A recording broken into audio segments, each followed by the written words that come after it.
why the secrecy? Get lost, Monica! I don't want to see you back here until you're ready to wake up and start doing things properly! Right now, you're a disgrace to my kitchen and to the Hotel Debord name! It was an accident. I'm sorry, did you hear me asking for excuses? No, I'll do better, I promise. Why is she so aggressive? She won't even listen to what the poor girl has to say. Oh, hey, cut her some slack. You gotta at least hear her out. Wait! Huh? Who do you think you are telling me? Wait a sec. Navia? So, you're bringing backup now. Suit yourself! You're still wasting your time!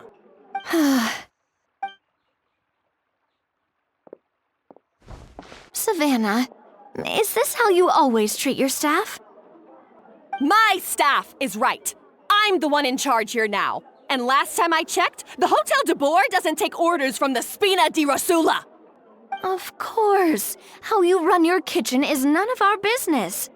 But when a member of your staff is so overworked he becomes gravely ill, that most definitely is our business. We're going to stand up for him, whether you like it or not. Overworked? I've said it before and I'll say it again. If Fermont can't handle the job, then tough luck. There are plenty of other capable people I can hire instead. But Fermont can do the job, he just... Monica, back inside, now! Huh? But you said I shouldn't come back until... Just do as you're told, and not another word out of you! Come on, we have work to do! Wow, what a horrible person! Sorry. Looks like I've dragged you into some drama again. So, who was that? Her name is Savannah. She's the new head chef at Hotel Debord.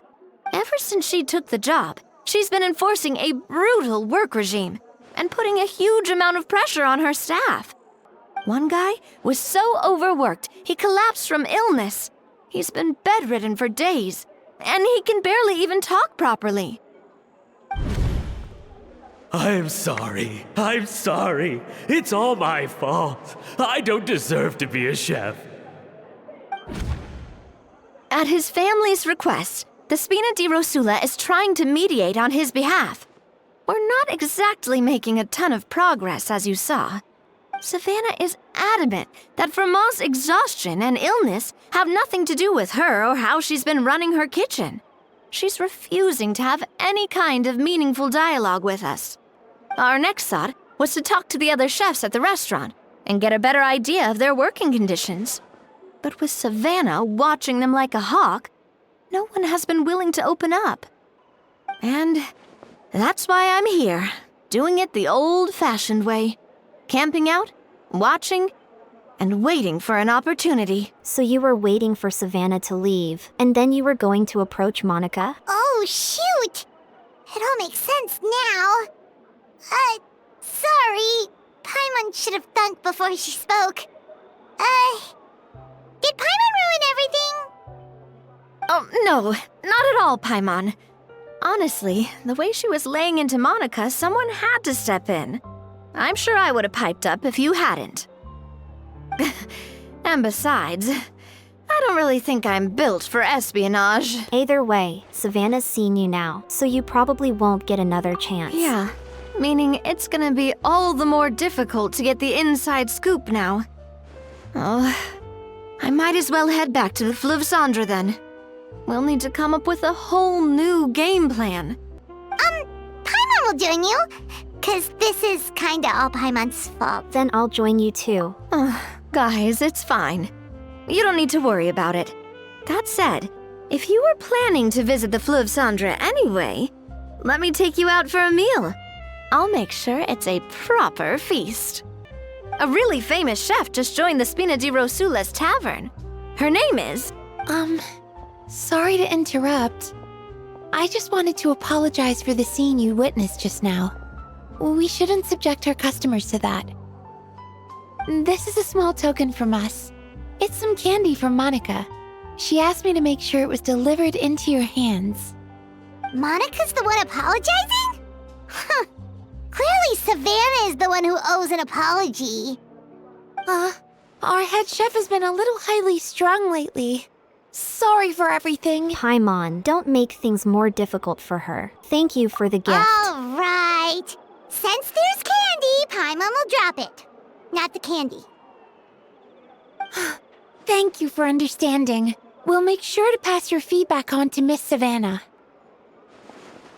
A little highly strung, huh? Looks like with Savannah in the kitchen, even the waiting staff are on edge. Paimon doesn't get it. How did someone like her even become head chef? Well, according to Fermat's family, she hasn't always been like this. But that's a story for another time. Let's try this candy. Ah yes, never underestimate Nevia's affinity for sweets. Oh, Paimon totally gets it. Come on, dig in! Huh? Hold on, there's something written on the wrapper. Find Escoffier?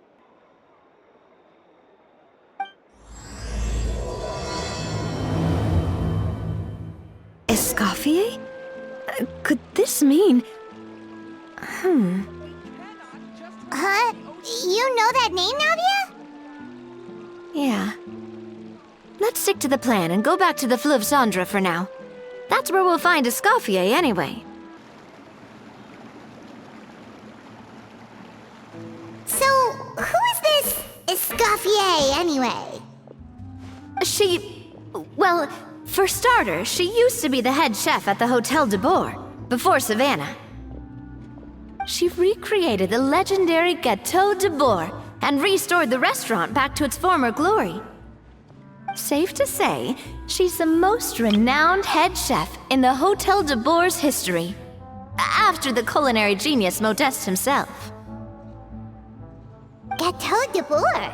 That's the super exclusive cake that they only sell a few slices a day, right? Wow. Why the heck would she let Savannah take her place? Well, apparently, the Hotel Debord was reported for a safety incident. Someone claims that the kitchen was adding an illegal substance to their menu. But none of the chefs had any idea how it could have gotten into the food. In the end, Escoffier decided that as head chef, she should take responsibility, and she was sent to the fortress of Narakeet. The Fortress of Narakeet? Oh, don't be so dramatic. It was probably just a formality. We got sent there just for eating someone else's cake. Well, you're right. The quantity of the substance they found was fairly minimal. Even the guards believed the whole thing was probably just an accident. Escoffier didn't have to stay in the fortress for long, but still, by the time she returned, the role of head chef had already passed to Savannah. So that's what happened. Paimon still thinks it's really unfair. Even though Escoffier is no longer head chef at the hotel, she's still well respected by the staff. So, I'm guessing what Monica wants is for us to convince Escoffier to try and negotiate with Savannah on the staff's behalf. Oh, Paimon gets it! Monica wants Escoffier to come back and kick Savannah out. It's simple. If the new head chef is stressing everyone out, then the solution is just get the old one back. Well, about that... You thought cream of mushroom soup was ready to serve after 3.5 minutes on the stove! You'd have had more sense serving hot water with ice cubes. At least then you wouldn't have wasted all this perfectly good cream and mushroom! What do you say, Hilaire? I'm sorry, Cream. I'm sorry, Mushroom. As you can see, Escoffier is that kind of chef as well. How has the Hotel Debord made it this far? I am at a loss for words. You have to leave it on the heat for long enough to allow those flavors the chance to come out. Don't be fooled by the aroma when the water first starts to boil. Got it? Yes, Chef. Then go back and do it again. The customers are still waiting. Remember where you went wrong and don't repeat the same mistake twice. Yes, Chef.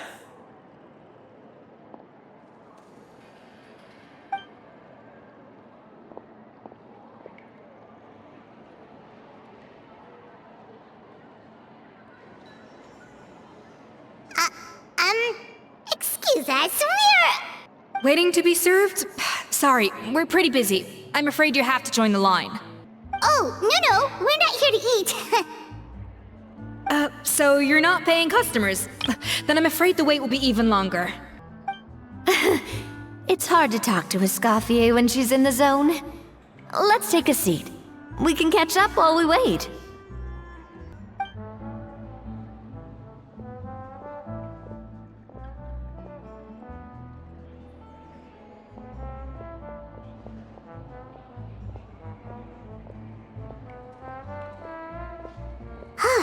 Looks like the rush hour is finally over. Is it always this busy here? These days, yes. I'd say business has tripled since Escoffier joined as temporary head chef. She didn't want to go back to Hotel Debord. Well, in her words, the Hotel Debord doesn't need her anymore. It doesn't look like she's got any plans to go back. I guess I'll be heading off then. Wait, take these home with you. We can't serve them now, and there's no sense in letting them go to waste. Oh, thank you, Chef. For what? Like I said, I just don't want them going to waste. Oh, and tell Fiamma to get well soon, so you're not running yourself ragged every single shift. Fiamma. That's the second time we've heard that name. Who is that again? He's the chef that fell ill from stress. Hilaire is his son. And with Mom stuck at home taking care of Dad, he decided to pick up some work to help pay the bills. Escoffier knows their situation, so she's been making some extra food every day for him to take home. Hey, I heard that, Navia! I've told you before, no one's making extra food. Hilaire is making blunders in the kitchen, and I can't serve his failed dishes, so he might as well take them home. Yeah, failed dishes that just so happen to be nutritionally complete every single time. So, you two must be the world-famous traveler and her companion, Paimon, yes? Is there something I can help you with? Oh, so you know us already. We'll skip the introduction then. We're here to talk about Savannah. Since Hilaire is working for you, you must be aware of the situation with Savannah. I certainly am. The Spina's headquarters are right next to the tavern. And I've lost count of the number of times Navi has come to pester me about it. But I don't work for the Hotel Debord anymore, and being ex-head chef doesn't give me the right to interfere with that business. Besides, I'm the one who persuaded Savannah to take the job in the first place. What? Well, she was a much gentler person back then. A little timid even. She wasn't at all confident that she was the right fit for the role. That's hard to believe. Are we definitely talking about the same Savannah here? Honestly, I do wonder if she's just emulating me. I mean, I'm not the most pleasant head chef to be around either. At least she's self-aware. Anyway, suffice to say that given the history between us, it'll be tricky for me to tell her she's doing her job wrong without coming across like a huge hypocrite. Fiamma and the others probably think that Savannah gets it all from me. I wouldn't be so sure about that, Escoffier. Look at this note we got from Monica. She mentioned me. Whatever shortcomings you feel you have, it looks like Monica still trusts you. As for the others, well, how can you know what they think unless you ask them? Monica. Plus, it's not like we're asking you to storm in there and raise hell. We're only in the initial phase of our investigation. All we're trying to do is get the other chefs to open up to us. Oh, Monica. Oh, Monica! Escoffier? I can't believe her! Powdered sugar is supposed to be applied sparingly. Look at all that on the wrapper. It's thicker than the sole of my shoe. Unbelievable! I won't stand for this. She has to learn. Come on, we're going. Wait, so now she's, Well, whatever the reason she came up with, at least she's convinced herself to go have a conversation. Let's go catch up to her. We don't want to keep her waiting.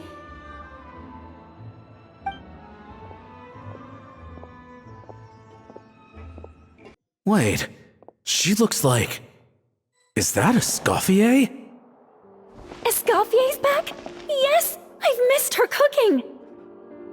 I was just saying, Hotel Debord is nothing without her. You can't match Escoffier's talent. I'm sorry. I'm so sorry. I'm so annoyed. I'm sorry. I'm so sorry. I messed up your order. Oh, I wouldn't go that far. Maybe the taste is a little off, but if you hadn't brought it up, I don't think I would have noticed. But, please, you have to forgive me or Chef is gonna... Okay, I know. I'll kneel before you. What the heck? Get up, Monica! Can't you see that you're just making your customer feel more awkward? Escoffier? If you want forgiveness, then do what any self-respecting chef would do. Make the dish again. And this time, get it right. You cannot go begging your customers to feel sorry for you. Savannah said that I'm not allowed back in the kitchen until I've corrected my mistake. But if I can't go back into the kitchen, I can't do the dish over. That's some backwards logic. How can you fix your mistake without being allowed to cook? If this is what Fermat had to put up with, then no wonder he had a breakdown. We apologize for interrupting your meal, sir. It's fine. With my layman's palate, it's not like I can tell the difference anyway. I was actually quite enjoying my meal until she appeared out of nowhere and started apologizing. Gave me a bit of a fright, to be honest. Oh, well, it's because Chef Savannah tasted a bit of the leftover soup from my pot and then threw me out of the kitchen. Gosh, that's pretty strict. Has she always been that way? I don't recall things being like this when Escoffier was head chef here. I gotta say, you're all looking a little worse for wear these days. I mean, Escoffier was strict too, but I think the difference is that her criticism was more constructive, so you knew what you did wrong and how to improve, and we all knew that it came from a good place. Chef Escoffier was hard on us because she truly wanted us to reach her level. But these days, whenever we make a mistake, we just get told to wake up, get your head in the game, or just do it again. And it's only gotten worse since word got out that Chef Escoffier had started working again in the Fleuve Cendre. Monica, you don't need to call me chef. I'm not the boss here anymore. Yeah, but through no fault of your own, what happened back then, that wasn't on you, and all of us know that. That banquet was a huge event, and so many staff were involved every step of the way. With so many moving parts, there's no way of knowing how that Lumine ended up in the food we served. Lumine? What's that? A new drug from the Fontaine Research Institute, produced from an extract of the Lumitoile. Apparently it sharpens the senses, so they used it to treat people with impaired responses to stimuli. Oh, yeah, I've heard about that.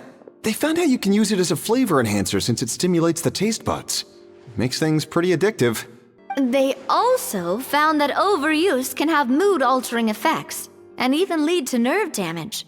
So it quickly ended up on the guards' list of controlled substances. Unfortunately, however, some food products containing the additive had already made it to the market by the time the guards banned it from the restaurant industry. Everyone knows that in all likelihood, someone probably just purchased a batch of contaminated ingredients by mistake. But you took all the blame. We all know why. You just didn't want to see this turn into a place where tensions are constantly running high, because everyone's suspicious of each other all the time. And now look at you, a fry chef in the Fleuve Cendre. What are you trying to say? Sure, the Spina's Tavern is no Hotel Debord, but come on, it's not that bad, is it? Oh, the Fleuve Cendre, you say? Great. That's where I'm dining from now on. Monica, I'm very happy with my current job. And there's no changing the past. We just have to let bygones be bygones. Besides, at the end of the day, I was the head chef, regardless of whose mistake it was. ultimately the responsibility lay with me. If only Savannah was half the boss you were. I'm sorry? Do you have a problem with my conduct as head chef? No, Chef. So, you do remember who's boss? Escoffier? I thought you'd left this place for good. What are you doing back here? What happened to you, Savannah? Why are you acting like this? When I turned this place over to you, You made me the head chef and gave up your right to tell me how to do my job. You're not the boss here anymore, so stop acting like you own the place. Whoa. Sounds like someone has a chip on her shoulder. Maybe we should give them some space. Oh, Savannah! My God, have you grown a temper since I last saw you? Have you put even half the amount of energy into improving your cooking skills, or are you still using the Pluie Lotus as an off-brand marcotte, thinking no one can tell the difference? That's none of your business! What happened to not storming in and raising hell? Ho ho! I was not expecting to see something this spicy as soon as Escoffier returned. Huh? Fan Asian? Aye, miladies. Might I make a humble suggestion? Given that we have ourselves a tête-à-tête between chefs at the Hotel Debord, I dare say it would be de rigueur to settle this the traditional way. The traditional way? That can only mean one thing. Sounds like we're in for a history lesson. That's right! I'm talking, of course, about the tradition established by Modeste himself. The cooking contest! According to legend, the founders of Hotel Debord, Modeste and Savelli, used this method to resolve all of their disputes. Everything from petty arguments over next week's menu to disagreements over the strategic direction of the restaurant. The cooking contest would decide who had the final say. It sounds like they had a lot of free time on their hands. Ah, well, it might sound that way to us.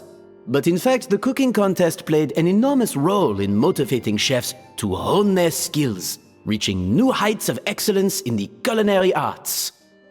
And indeed, the reintroduction of this institution in recent years has surely been instrumental in transforming the Hotel Debord into the top-ranking restaurant in Fontaine. Reintroduction? Someone brought it back? Who? What say you, Escoffier? Surely you of all people won't back down from this challenge. It was you who put the rule in place, after all. Thought so. There's your answer, Paimon.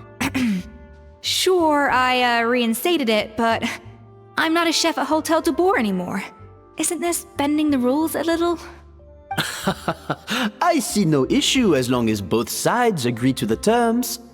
We could simply treat it as an exhibition of sorts. Savannah, any objections? Exhibition. Huh. No. If we're going to battle it out, let's put it all on the line. If I lose, it's up to you what happens to me. I don't want anything to happen to you. But if you lose, you hand over the Codex Debord to me. What? The Codex Debord? What is that? Only the legendary handbook written by the original head chef Modeste. It contains all his secret recipes, including Gâteau Debord. It's the greatest treasure in Fontaine's culinary world. And only the present and former head chefs of the Hotel Debord have the right to read it. Present and former? Wait, but that already includes Savannah, though. What do you want that old thing for? You have your own copy, don't you? Don't take me for a fool. You know perfectly well what I mean. I want your copy, the original version, the one you took with you when you left us. I'm sorry, I must be missing something. You know, there's no difference between the original and the copy, right? They contain the exact same recipes.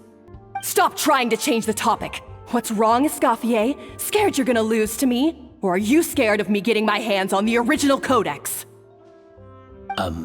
Savannah, you may remember that we gave her the original as a parting gift. to thank Escoffier for her years of service. Asking for it back feels a little, Oh, I'm sure it won't be an issue, as long as both sides agree to the terms. Those were your words, weren't they? And as for the contest itself, let's make it a bake-off. Gâteau Debord, per the recipe in the codex. Well, Escoffier, you against me. Are you in or out? You sound surprisingly confident. All right then, let's see how much you've actually grown. I hope you surprise me, Savannah. I'd hate to find out that all you've learned after this long is how to chew people's heads off. Believe me, I'll show you. Escoffier, are you sure this is a good idea? You accepted her terms a little hastily. Oh, it'll be fine. Let's head back to the Fleuve Cendres so I can get prepping. So, this whole bake-off thing kind of came out of nowhere. Was it really sensible to just go along with it? Well, I got a sense that she's holding something back. But we chefs always express ourselves in our cooking. So if she won't talk, this might be the best way to find out what's really going on with her. Huh? Holding back? Sure didn't sound that way to Paimon. Escoffier only picked up on it because she's the same way. Always closed off, never letting you know what she really thinks. That's patently false, at least where your macarons are concerned. I've been nothing but truthful with you about the disgraceful amount of sugar you use. Okay. That's one case where you can keep your thoughts to yourself. So anyway, what's this Codex Debord she's so obsessed with? Oh, that? Well, it's not so much a recipe book as a diary of Modeste's adventures. Back in the day, he and his good friend Savelli explored far and wide, partly adventuring, partly looking for new ingredients and developing new recipes. Their creations had an enormous influence on the course of Fontaine cuisine, turning it into a much more vibrant and diverse scene. For instance, legend has it that the original Gâteau Debord was made using a special secret ingredient that Modeste discovered on one of his adventures. So rare was the ingredient that they could never make more than 16 slices of the cake per day. But everyone who tried it claimed that it was one of the most blissful and invigorating things they had ever tasted. Modeste and Savelli went on to found the original Hotel Debord, which catapulted them to stardom in Fontaine's culinary world. Especially Modeste. He was hailed as a once-in-a-generation genius, and over time, the recipes from his adventure log became known as the Codex Debord. Paimon's heard this kind of story before. Armed with the Codex, the Hotel Debord took its rightful place as the finest restaurant in the land, serving those recipes for centuries to come. Something like that? What? No, of course not! Cooking is a constantly evolving art form. How could any restaurant survive if they only served food that was popular last century? Anyway, never mind centuries. Savelli and Modeste parted ways not even 10 years after their rise to fame. Then, Modeste passed away while he was still in his prime. And that was it. The end of the Hotel Debord's heyday. It fell into decline, and for most of its history, it was just a nondescript place with a couple of cheap tables. It's only in recent decades that it started recovering. Even then, it still took numerous relocations and changes of management before we finally ended up with Vanigem and the restaurant we have today. Oh! So the Codex really isn't all that, then. Paimon figured it was like one of those mystical books they have in Liyue's martial arts novels, where the main character learns all their secret powers from. Yes, well, that's fiction, and this is reality. You can't meet the tastes of modern diners by following some ancient recipes from a dusty old book. Case in point. Even the Gâteau Debord they sell now is actually Escoffier's reimagination. Wait, really? Why though? Didn't that recipe make it into the Codex? It did, but like I said, it's the dusty old book now, and the records aren't as legible as they once were. Not to mention that there's no way of finding the secret ingredient Modeste wrote about. So, reimagination is right. I consulted some historical records and took what I could from the codex. But ultimately, the Gâteau Debord of today is my own recipe. As for why we gave it the same name and kept the tradition of only selling 16 slices a day, well, you've got Venegem's business sense to thank for that. Oh! Huh. Well, that kind of takes all the mystique out of it. Hey now, it might not be the original Gâteau Debord, but it's still the most delicious cake in Fontaine today. And who knows, maybe Escoffier's version is more suited to your palate. Just think, if the original truly was the perfect cake you're imagining it to be, there's no way the recipe would have been lost to history, right? Not to mention that the Hotel Debord never would have fallen into a slump. Anyway, before I left my role as head chef, I made a copy of all the recipes from the codex, including my own improved versions, and turned them over to Savannah. So why is she so interested in the original copy? Could it be a symbolic thing? Like, whoever holds the original Codex Debord is the true head chef? Well, it was clearly precious enough to give to Escoffier as a parting gift. Meanwhile, Savannah only got a copy. Maybe from her point of view, it's like management doesn't truly see her as being worthy of the role. You think so? The only thing is, it was her suggestion to give me the original in the first place. Well, a joint decision by her and Venegem. But still. What? Huh. Guess she's had a major change of heart since she became head chef. Yeesh. Who knows? We could speculate forever. Better to just let our gâteau do the talking. What does that mean, exactly? It means besting her in this bake-off, and then getting her to explain herself, even if I have to beat it out of her with a spatula. You don't mince words. However much she's changed since we worked together, I believe that she still has her chef's pride. And if she respects the art, she'll respect the outcome of our contest. Well, I'm confident that you and your spatula can get justice for Froment. All you need to do now is win the contest. But that should be a breeze for you. Let's not get too ahead of ourselves. Gâteau Debord is very complicated to make. Usually, it takes 3 chefs working in tandem to cover everything.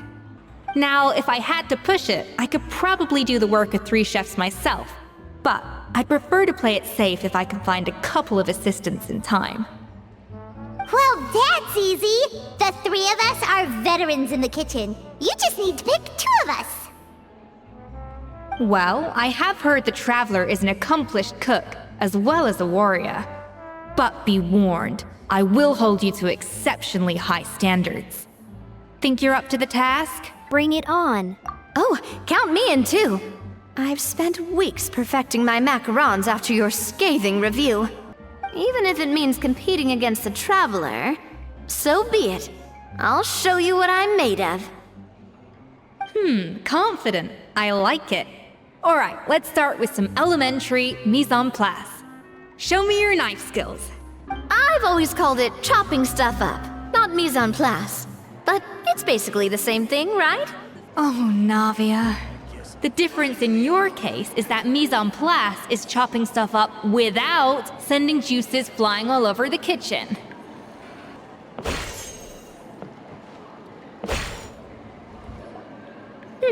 Looks like you found that easier than I expected. Yeah, thankfully it was pretty straightforward in the end. You made it sound like we'd be carving statues out of fruits or something. Well, brace yourself, because the next step is anything but straightforward. I'll be using this cold press to extract flavor compounds from the ingredients. What's a cold press? A kind of special food processor I got the Fontaine Research Institute to make for me. It uses cold temperature extraction to isolate the essence of cooking ingredients, which can then be used to flavor dishes more precisely. But this isn't exactly standard kitchen equipment, so that probably didn't make a whole lot of sense. Let me give you a demonstration instead. Custom-made equipment from the Fontaine Research Institute, huh? That's some pretty high-tech food prep. Paimon's never used anything this weird before. Cool! Not weird. A dash of frosting!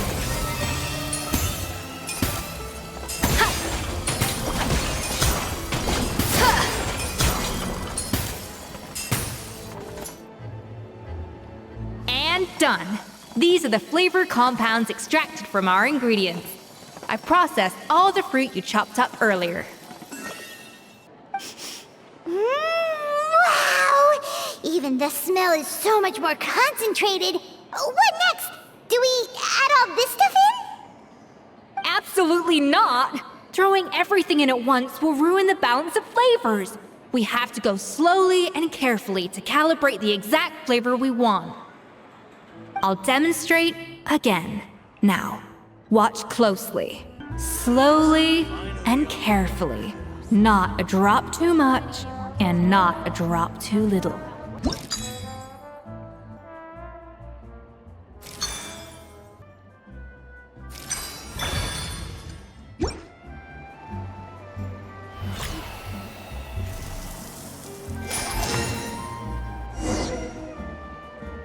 And voila!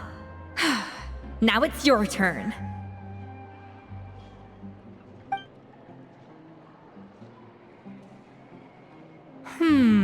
Not terrible. Considering this was everyone's first time blending flavor extracts, it could have been worse. But the traveler's work was surprisingly good. Are you sure you've never done this before? You got almost perfect results on your first try. All thanks to my excellent teacher. That goes without saying. Still, credit where credit's due. You did well. Alright, now for the part I've been looking forward to. I want each of you to cook something from the Hotel Debord's current menu. I'll judge your submissions and give you a final score. Final score? That's right. The true test of your cooking skills is the finished product. It'll be good practice for the contest itself. Now get to it. Chop chop! How's it going? Have you picked a dish yet? Choose wisely. I expect you to present the most delicious thing on the menu.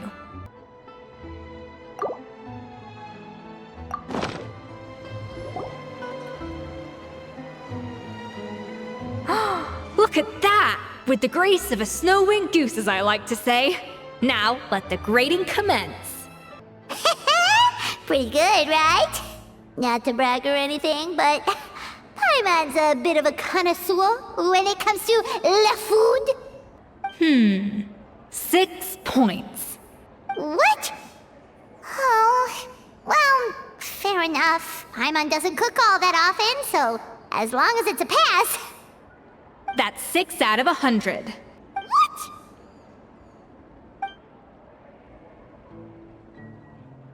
You say you're a connoisseur, but it's quite clear from this dish that you have far more experience consuming food than creating it. By that logic, I suppose you think listening to Lady Farina on repeat every day would make you an opera singer. Aww. Me next! I'll have you know that this batch of macarons has 2 whole tablespoons less sugar than my previous ones.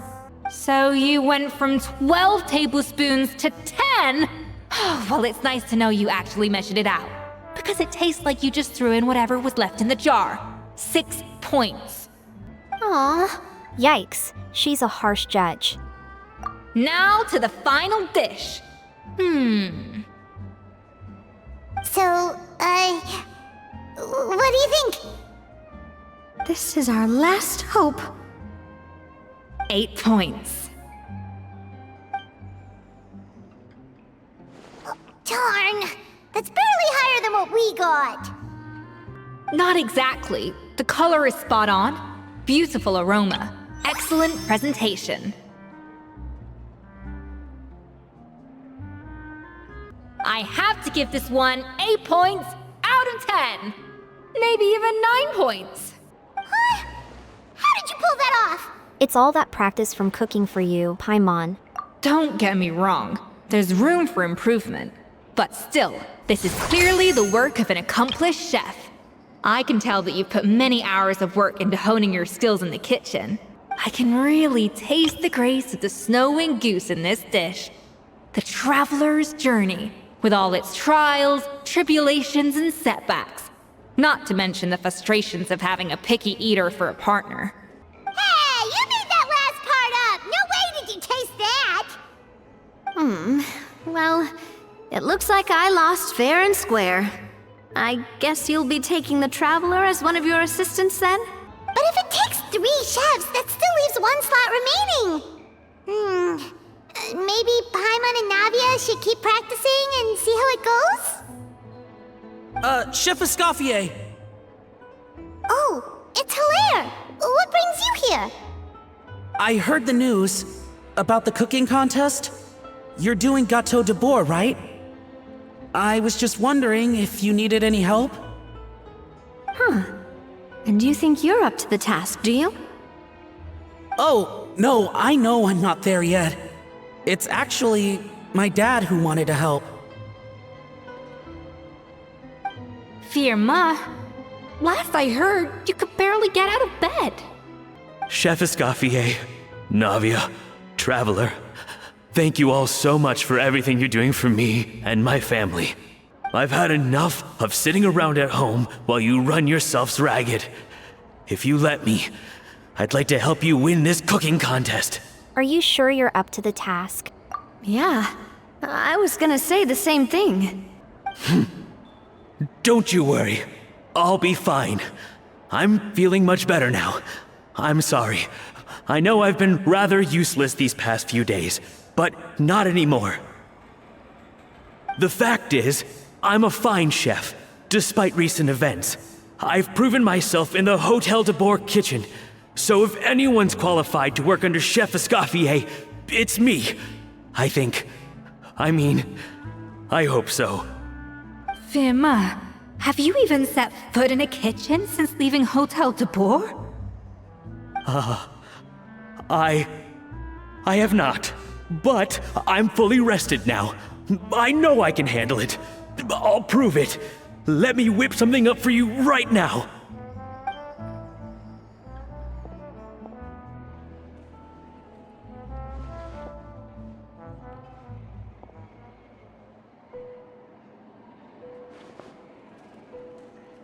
Huh? That's strange. Why are my hands shaking?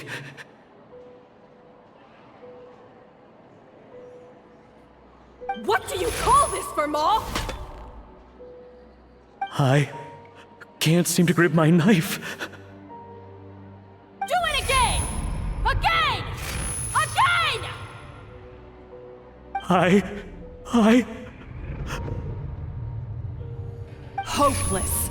Get out of my kitchen yesterday.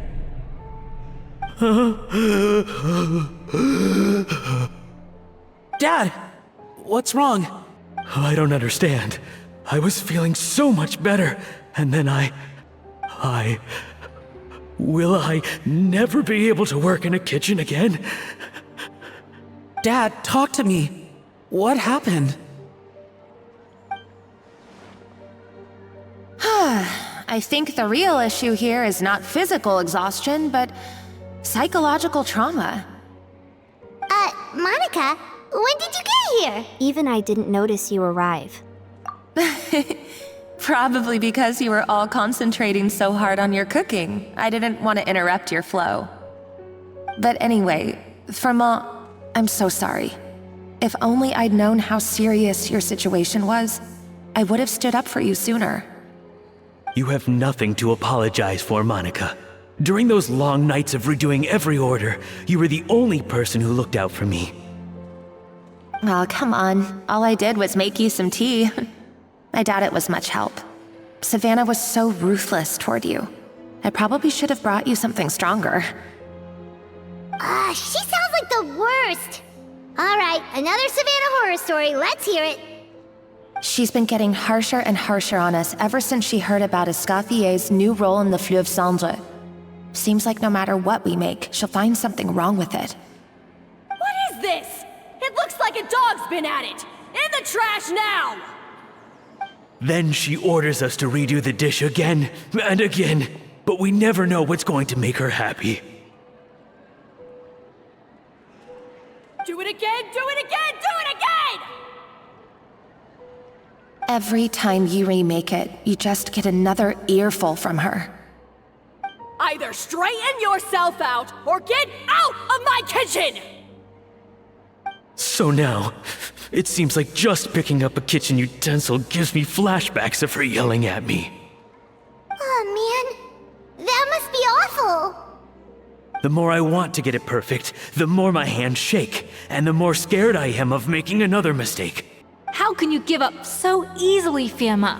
You weren't acquitted when you were working for me. And even under Savannah, you talk about working late into the night trying to perfect your dishes. That says to me that you still hadn't lost that determination to prove yourself. What changed?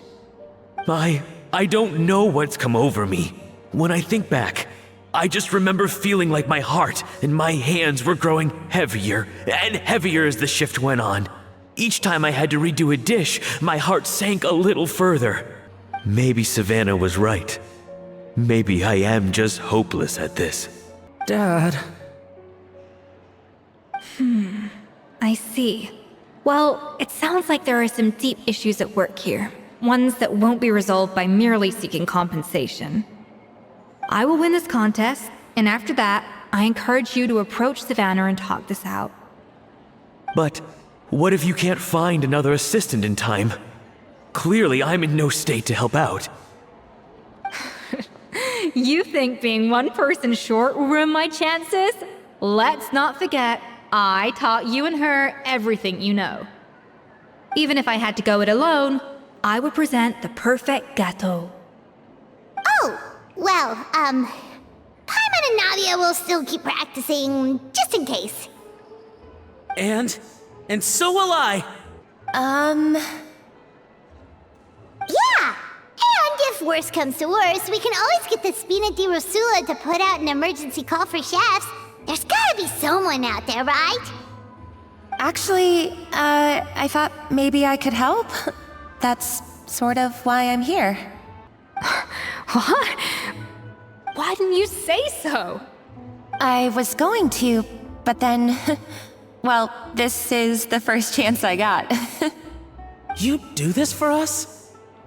Thank you so much, Monica. Alright, fine by me. But aren't you still working for Savannah?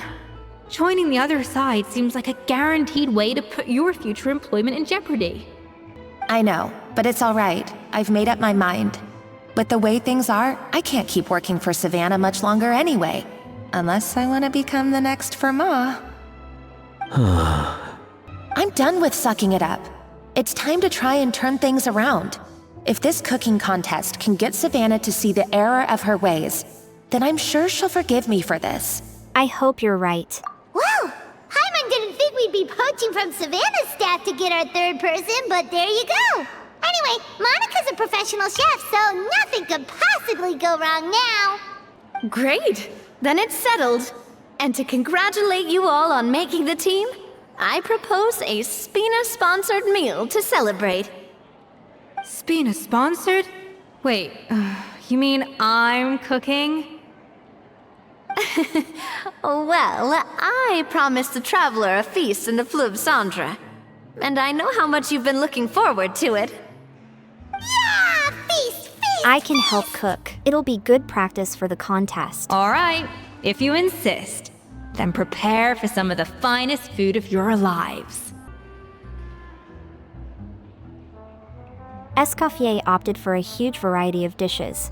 Thankfully, both of us are skilled enough that, even though it was our first time working together, we had a great rapport. That's not a bad idea, actually. Wait, hold on.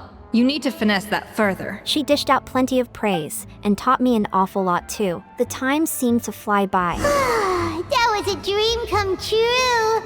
Paimon never knew Fontainian cuisine could be this good. So, this is what Chef Escoffier is truly capable of. Why, Savannah? Why? What are you up to? Oh, nothing. I was just flicking through the original Codex Debord. I wanted to see if there was anything I'm missing. Something I hadn't noticed before. That might explain why Savannah's so desperate to get her hands on it. but I can't find anything. It's just some hastily scribbled recipes in between diary entries from Modeste's adventuring phase. And most of it's not even legible anymore. The copy I gave her not only has all the recipes in full, but even includes my own private tips and notes from years of experience. Surely that's infinitely more useful than this old thing. For her, it's probably not about how useful it is, and more an issue of head chef's pride. Yeah, maybe. Still, it's just hard for me to imagine that the Savannah I knew would go to all this effort just to make a point. Were you two friends? We were. At least I always thought we were. She was a little shy, but meticulous with everything and everyone she dealt with. She made a few mistakes here and there, but she was quick to correct them whenever they were pointed out. And she was always striving to improve as a chef. Those qualities are why I recommended her to replace me as head chef. I never imagined for 1 second that she'd cause Fiamma and the other staff so much grief.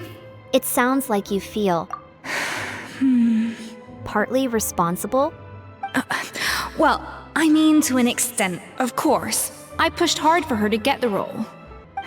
And the idea that she turned out like this because of me is difficult to come to terms with. I wonder if this is how Modeste felt back when he was writing the Codex. Speaking of Modeste, didn't he have a falling out with someone as well? Yes, with his good friend and co-founder of the Hotel Debord, Savelli. The story goes that after Modeste unveiled his Hotel Debord and was hailed as a culinary genius, he was admired and adored by all.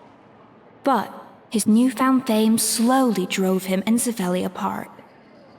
Unlike Modeste, whose every new creation was an instant hit, Savelli seemed to face setbacks every turn. Doors that would swing wide open for Modeste would shut in Savelli's face. And with Modeste being whisked off to all manner of functions by his celebrity friends, he had less and less time to discuss the culinary arts with Savelli. People started gossiping about Savelli, and their relationship between the two gradually soured. So what happened to them? Everything came to an abrupt end when Modeste, still in the prime of his life and still hailed as a genius, suddenly died from an acute illness. And that was it. They neither had a decisive split, nor got the chance to properly reconcile. Their story just came to an end. One rumor had it that Savelli actually killed Modeste out of jealousy, even as the latter was hoping to make amends. Is it true? Unlikely. It's a popular theory, but there's no real basis for it. At least there are no records of Savelli ever being convicted of a crime. Still, beyond a point, there's no way of knowing what truly happened in the past. All we can do is try to make sure the present doesn't quite go as badly. And that's why I have to win this contest tomorrow. Then get the truth about everything that's been going on, even if it means cracking her open like a nut. With me on the team, there's no way we can lose. Really? Well, I like the confidence. Don't let me down tomorrow then. You better bring your A game. It's cooking contest day! To the Hotel Debord! Toot sweet! Did you hear the news? Escoffier's coming back for a cooking contest.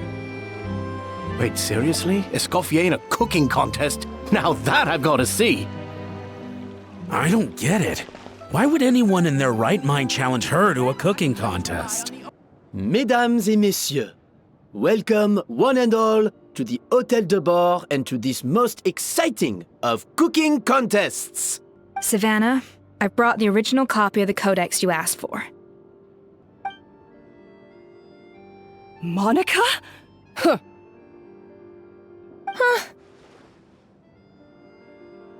In the interests of fairness, this contest will be conducted in a double-blind format. Once the dishes are complete, they will be sent to the back of the kitchen where they'll each receive a label. The labels will be placed out of sight underneath the plates, only to be revealed after the judges have sampled them and reached a final verdict. This is to ensure that no one will know which dish is made by which contestant. As one of the judges, I promise to be fair and impartial. When my meal got interrupted yesterday, I never thought this is how they'd make it up to me. Getting a seat on the judging panel is a pretty sweet deal. Both contestants have taken their positions.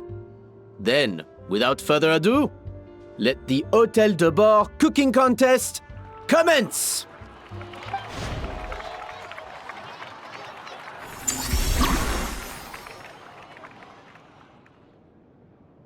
Monica, Traveler, it's go time. Let's do this. Alphonse, Gaspard, get to work! Do not disappoint me.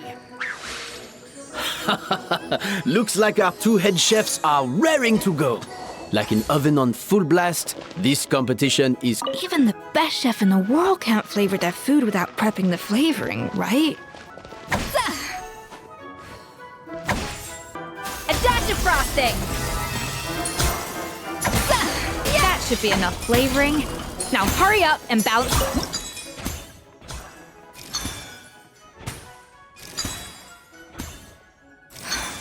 Stay calm, Escoffier. There has to be a way to balance the flavors.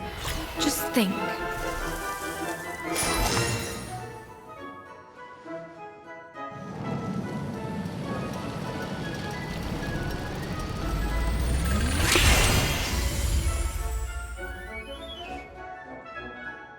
Come on, Escoffier! Come on, Traveler!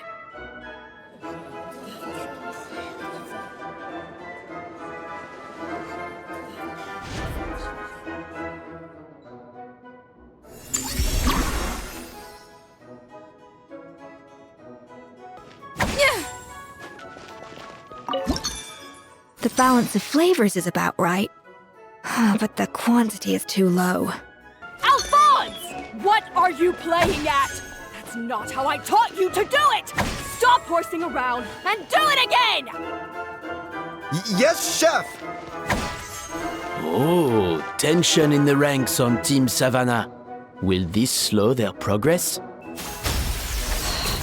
Hey, Savannah, what are you doing?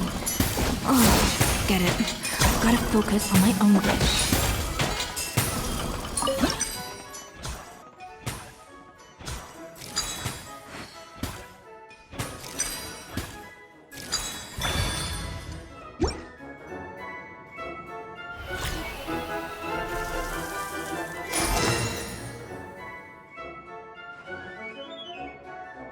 So,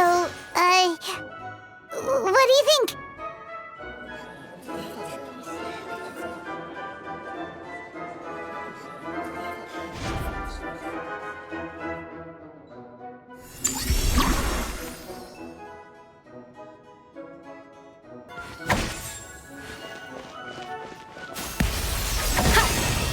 Escoffier is already on the final step of the recipe. Let's check on Savannah's progress. I think this flavor profile is still a little bit off.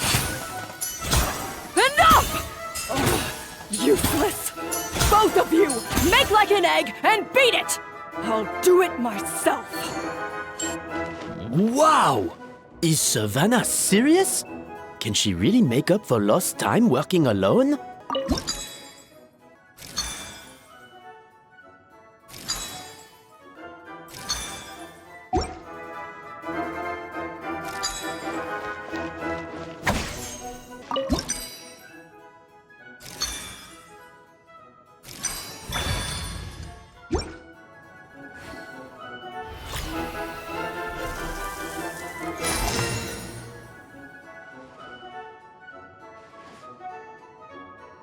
You can't match Escoffier's talent.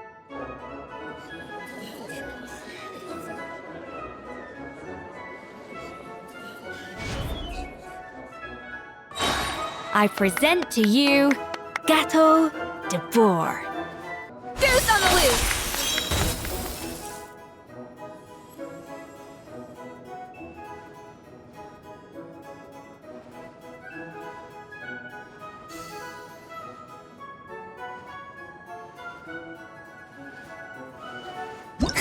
That went just as I expected.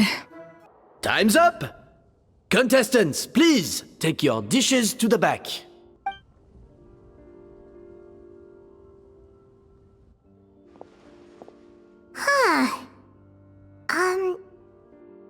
I was right. You really can't tell whose is whose just by looking at them. We both made the same dish after all. For all her flaws, Savannah's a talented chef who earned my recommendation for good reason. She wouldn't screw up something as elementary as the cake's appearance. Whoa! This is really rather good. Wonderfully soft and fluffy. Beautifully sweet. This is a masterclass in how to make Gâteau Debord. I would give this one at least 9.9 out of 10! Only because there's something about the flavor of the base. It's just a little different from the recipe I'm used to. Huh? Really? I couldn't tell. All right, on to gâteau number 2. I haven't had a single bite and already this aroma is a delight to the senses. I have a feeling that this gâteau will be a gâteau for the ages. How exciting! I'm gonna dig in.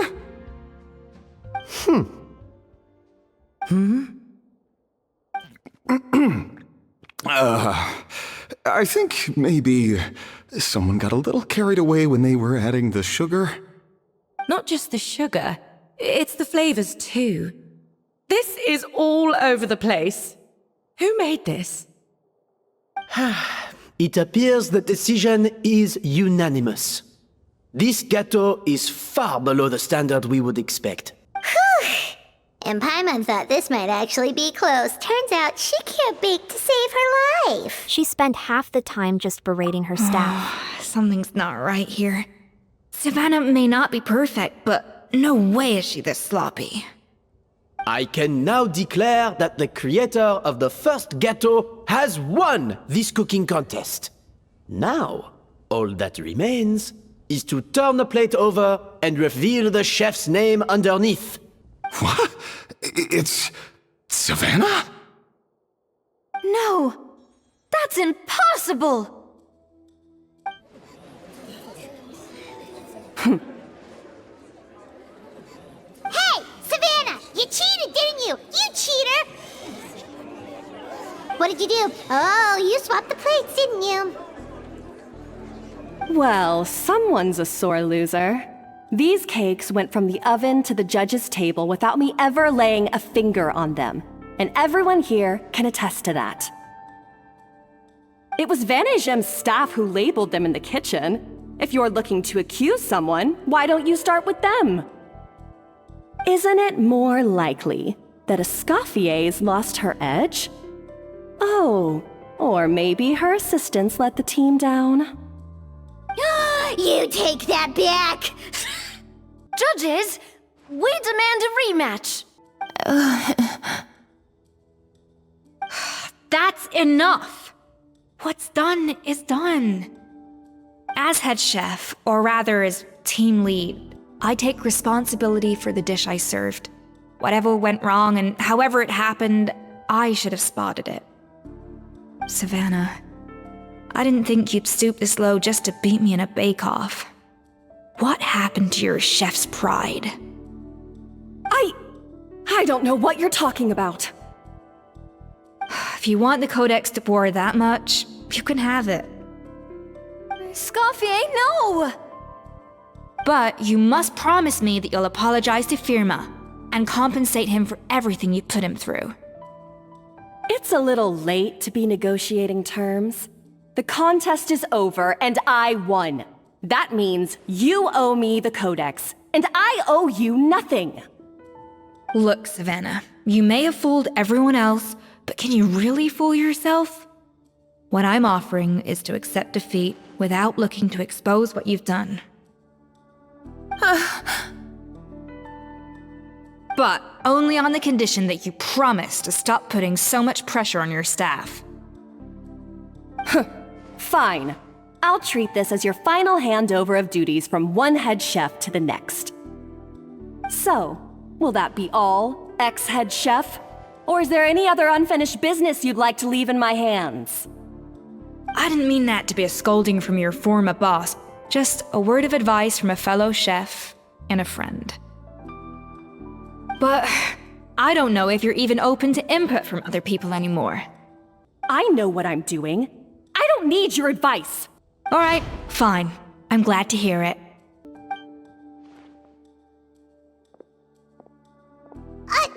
Escoffier! The Codex Debord! Finally. Now, at long last, I will succeed. Escoffier? How could you let her get away with this? Yeah! The Codex is a souvenir of your time here! Doesn't that mean anything to you? It's alright. It was just a bake-off, not the end of the world. I'm already over it. Besides, it's not all bad. She agreed to compensate Firma. That's mission accomplished for the Spina. Honestly, if I'd have known that giving her the Codex would solve everything, I'd have just done that in the first place. I mean, why bother with the whole cooking contest? It's such a waste of time and energy. But, Escoffier, privately, I'm sure she's devastated. But what's done is done. No. No! This doesn't make any sense! Huh? That's it? No secrets, no nothing? I don't believe it! This can't be happening. Oh, Chef Savannah! Savannah?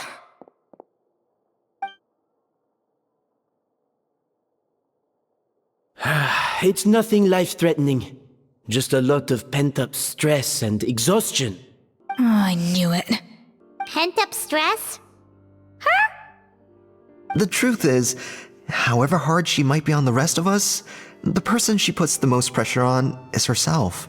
Yes, there are nights when she makes us redo things over and over into the wee hours. But for her, it's every night.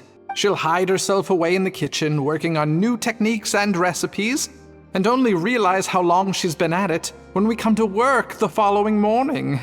But why? Why would she do that? Our best guess is, she doesn't want to be seen as less of a chef than Escoffier. And there it is. Even so, that's no excuse for taking her anger out on the rest of you. Yeah, and it's definitely no excuse for cheating in the cooking contest. About that, we honestly have no idea how she did it. We were focused on our own work the whole time, like she asked. Leone and Algalia were the ones I tasked with labeling the cakes. I've already spoken to them both. They're at a loss to explain it too. Not to worry. Come on, join me downstairs. I'll interrogate the guilty gâteau myself.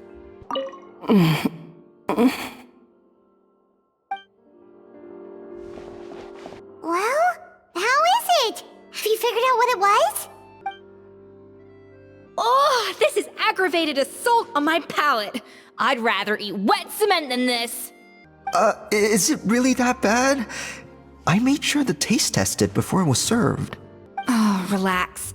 This isn't your cake. Savannah never switched the plates. The offending flavors are coming from in between the icing and the cake base, which means someone tampered with it while it was being made. Or in other words, we have a traitor in our midst. I'm sorry. I was forced into it. It was Chef Savannah. She said if I didn't cooperate, she would... Calm down, Monica. I've already accepted defeat. And if I wanted retribution, I would have brought this up when the results were announced. Whatever's going on with you, just spill the beans. There's no need to hide it. I was the one who caused the food safety incident that one time. Food safety? Wait, you mean the Lumine incident? So you procured the contaminated ingredients? I think so. Savannah and I were on procurement that day. I didn't check everything as well as I should have, and so I let contaminated ingredients make it into the kitchen. But I swear I didn't do it on purpose. I had no idea there was an issue with them, and I didn't know it would end up with Escoffier going to jail. But the last thing I expected was for Savannah to use it as leverage to blackmail me with... This is crazy! So Savannah pressured you into sabotaging Escoffier's cake by threatening to expose your secret if you didn't? I know, it's terrible. I'm so sorry. I was so scared. The thought of Chef Escoffier finding out that I put her in jail, it made me freeze up with fear. I thought Escoffier would hate my guts if she ever found out, and yet somehow that's ended up in me doing something even worse. Seriously? All this fuss over a little slip-up? Huh? Firstly, it's not like I got a life sentence. I did my stint at the fortress, and now I'm out. And secondly, I had my own reasons for leaving the Hotel Debord. This wasn't the only factor. So, you don't need to feel ashamed or frightened or anything like that. Any more than you need to add butter when you're pan-searing foie gras. You mean... you forgive me? Oh, well, I'm not saying you don't have to take responsibility for your mistakes.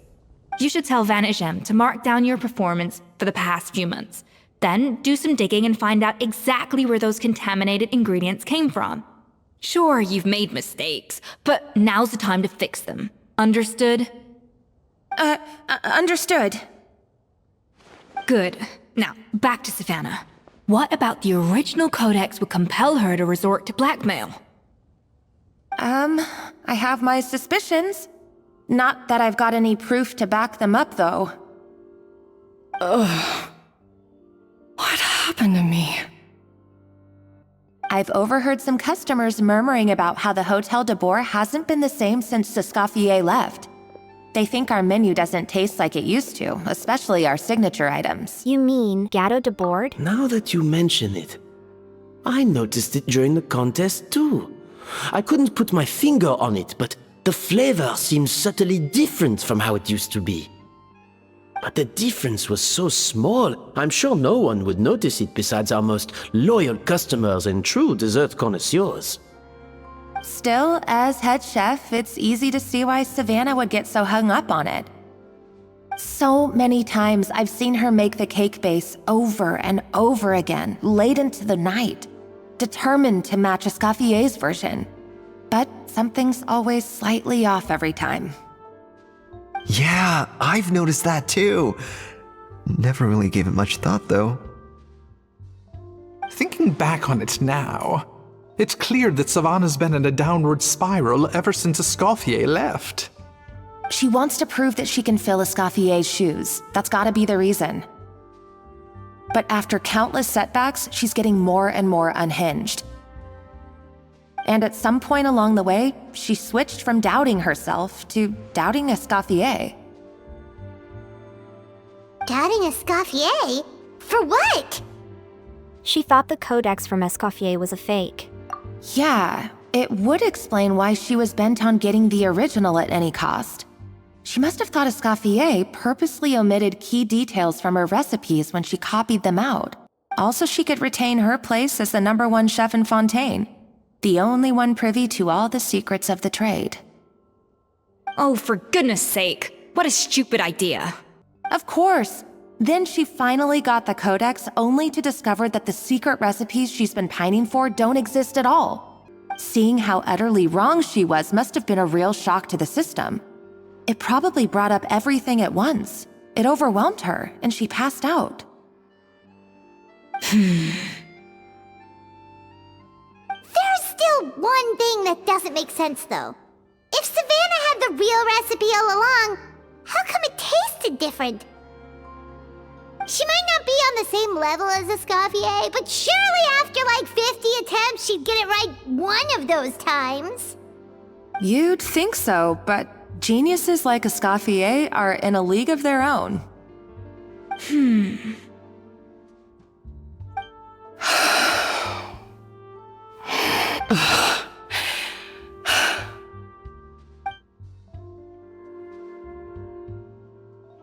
New head chef, you say?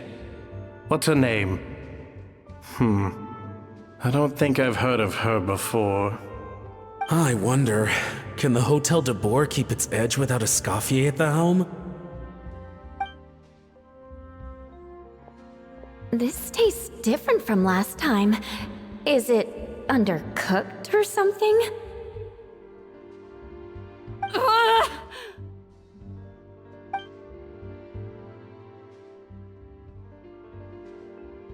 Take this. It's a copy of the Codex Debord. From now on, you will be its keeper.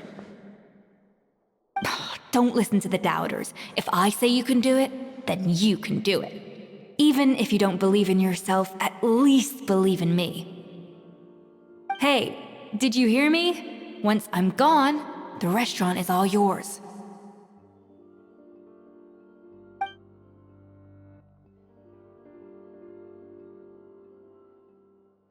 All this time, I've been blaming other people, but maybe I'm the problem. I sincerely apologize for putting everyone out. Savannah's awake now, but I don't think she's ready to speak to anyone yet. Let's give her the day to calm down. I'm sure you'll have the chance to talk everything out tomorrow. In that case, I'll go and update for Ma and his family. I wonder what he'll make of all this. So, we'll come back tomorrow then. Sure, let's go. That was a long day. I think I've earned myself a sweet treat when I get back home. Oh, nice! Macarons? Or are you gonna switch it up this time? What is it, Escoffier? Traveler, how much do you know about the snow-winged goose? Not a whole lot. Every year they migrate long distances in search of a suitable home. There's always one goose at the front whose job is to lead the flock. Fontaine poets often use the image of that goose to explore the ideas about leadership and genius. They usually imagine someone who's a cut above the rest, a model of perfection. But what those poets don't know is that during a migration, the lead goose is always changing. Once the lead goose shows signs of fatigue, it retreats to the back of the flock and allows another goose to take its place. So the truth is that leadership, with all the responsibilities and pressures that come with it, it's something that everyone takes turns at. But we humans completely miss that fact when we project our own ideas about social hierarchies onto them. Is this about you and Savannah? I guess what I'm saying is, I don't buy into this notion that there's some sort of gulf between normal and genius. Cooking is a science, not magic.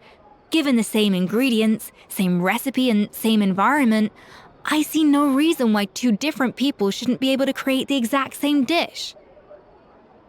Of course, some people have a more sensitive palate than others, and some people are just born bolder or more conscientious. But these are all variables that can be accounted for with time and practice. I'd have no reason to expect so much from others if I believed that perfection can only come from the hands of a genius.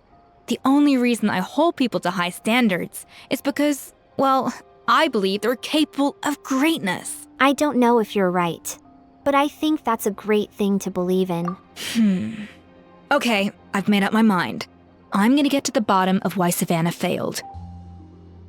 And come tomorrow, I'll give her the scolding of her life, pointing out all the mistakes she's made along the way. Then she'll finally see the error of her ways.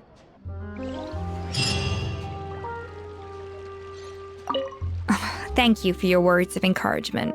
I'm gonna head to the Hotel Debord and spend the night investigating. I guess I'll see you tomorrow. Genius? Calling someone a genius is just another way of saying I'm too lazy to figure out how I need to improve. It's a defeatist attitude and I won't stand for it.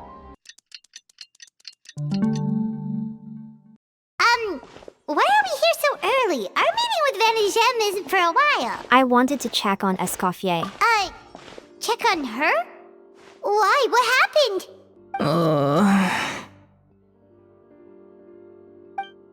Oh no. Escoffier, are you alright?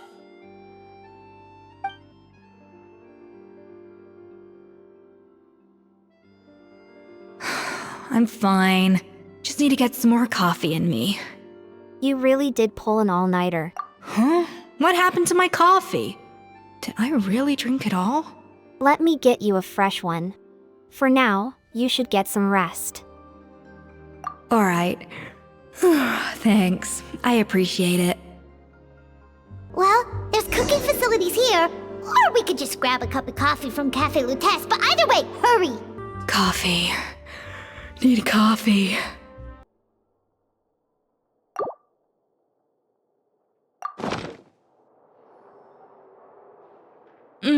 Strong, bitter coffee beans, transformed through expert brewing and balanced perfectly with rich, creamy steamed milk. Wonderful. I feel much better now. Thank you so much, Traveler and Paimon. Glad to hear it, but make sure to catch up in your sleep when you get the chance. How goes the investigation? I think I figured out where the problem lies.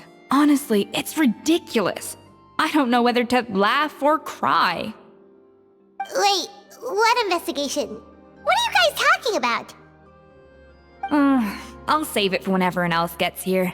It's so stupidly small, I can't believe it's caused so much drama. And yet, look at this kitchen. Seems like you had your own share of failed experiments last night.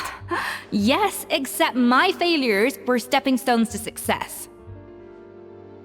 Escoffier! Have you seen Savannah? Huh? No, not since yesterday. Why? What's wrong?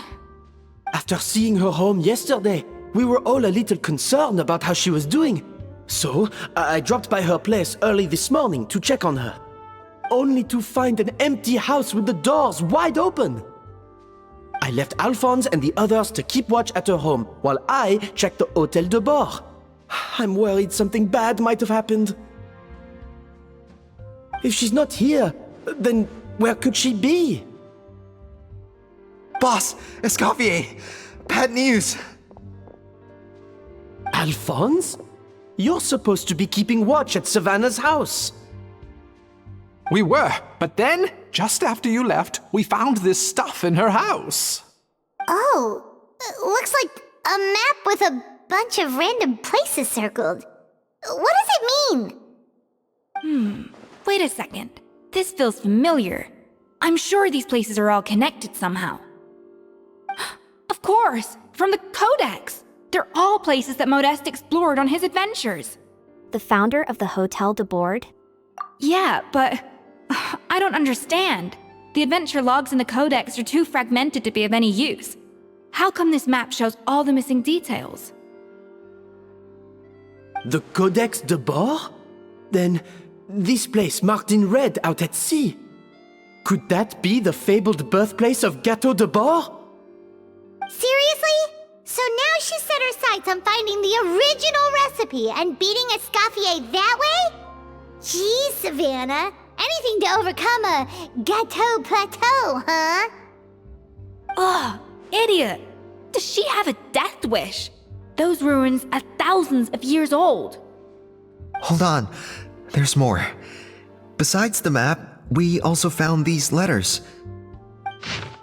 A letter received several months ago. It was you. You let the Lumine through, didn't you? I know you were responsible for purchasing the problematic ingredient that day. What would your good friend think, I wonder, if she learned that she suffered on account of your negligence? What would the people in the hotel think? So, I imagine you'd like to keep this a secret from Escoffier. Wouldn't you, head chef Savannah? A letter received several weeks ago. Retrieve the real codex. By any means necessary. That's where the real treasure can be found, and you gave it away, like a fool.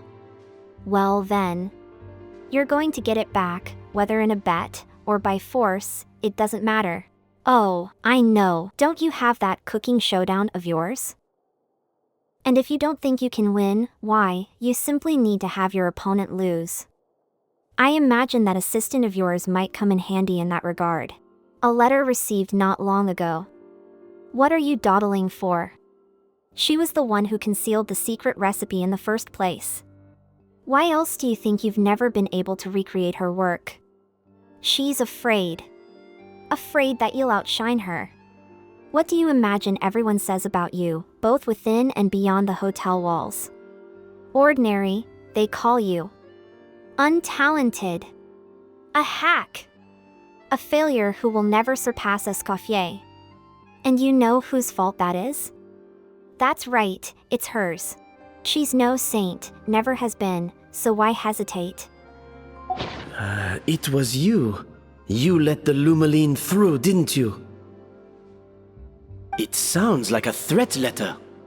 Does this mean that Savannah was responsible for the safety incident? And not Monica after all?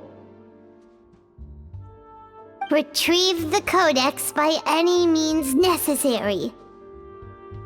So the cooking contest and the cheating. Someone else was behind her pulling the strings? She's keeping the true recipe to herself. Ugh, this is all such a mess! Paimon needs a second to process this. First, we thought that Savannah forced Monica to cheat in the cooking contest. But now, it turns out that someone else forced Savannah to force Monica to cheat? So, did Savannah blackmail Monica? Or is it the other way round? You're finally here. Of course. I should have put 2 and 2 together as soon as I read your threat letter. The food safety incident, the demand for a cooking contest, the instruction to blackmail Monica. Even the suggestion that Escoffier was keeping secrets from me. It was all part of your grand plan, wasn't it, Monica? We should be getting close to the spot marked on the map.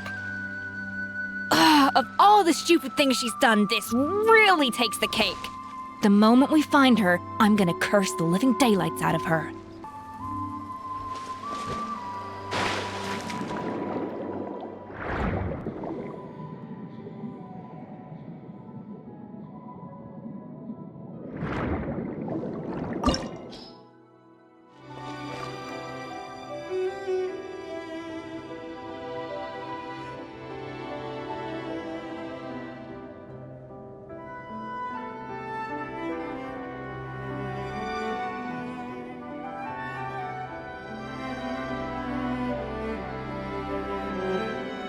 Whoa, this place looks like an underwater restaurant, doesn't it? Suddenly, the idea of an adventure chef finding secret ingredients makes a whole lot more sense. I think Modest's codex mentioned this place. A public bath from the time of Remoria. So yeah, definitely the kind of place that would have served food and drinks. Huh? Some blubber beasts have come to join the party? How did they get here?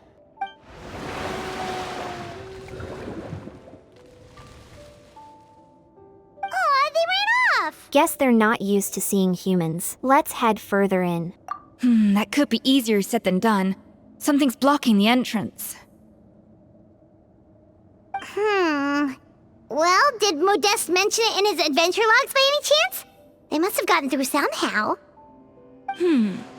Good point. Yes, that's right. It's coming back to me now. We prepared a banquet for our shy little guests, and as the food flowed away on the current, they broke into a joyous chorus, and the path opened to us. We have to feed the blubber beasts?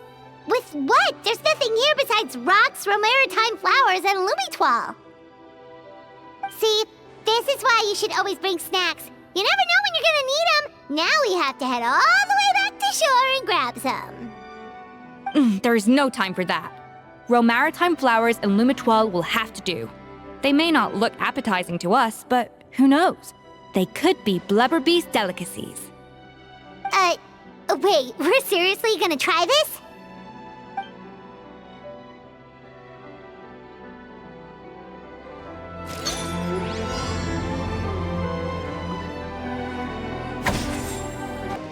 A little amuse-bouche!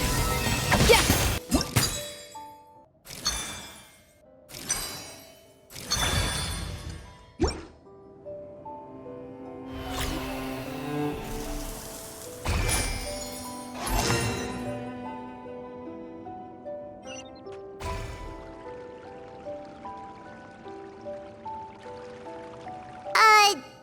beasts or not, are we sure this stuff is edible? Trust me, they'll love it. More pertinently, how do we actually feed it to them? Oh, good question. If we try to put them in the pool, we'll probably just scare them off again, and who knows how long they'll be gone. Yes, we can't afford to wait for them to double back. Oh, what was it that Modeste said again?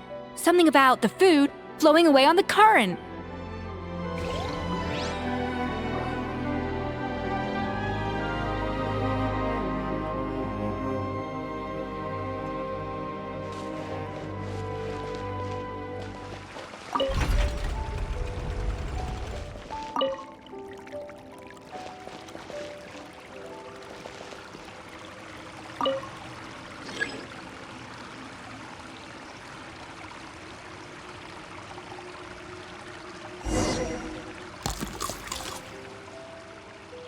Wow, it's really singing!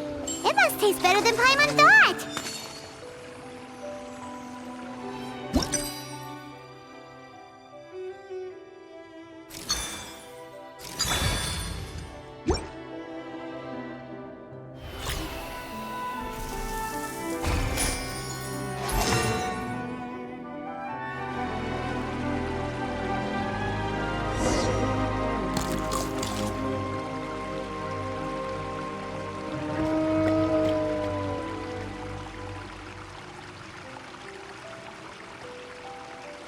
Hey, it's open!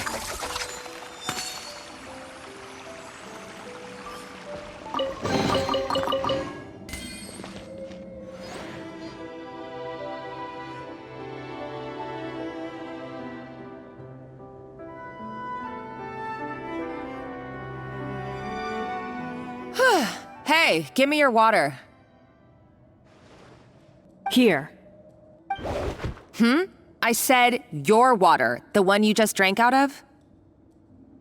Sure.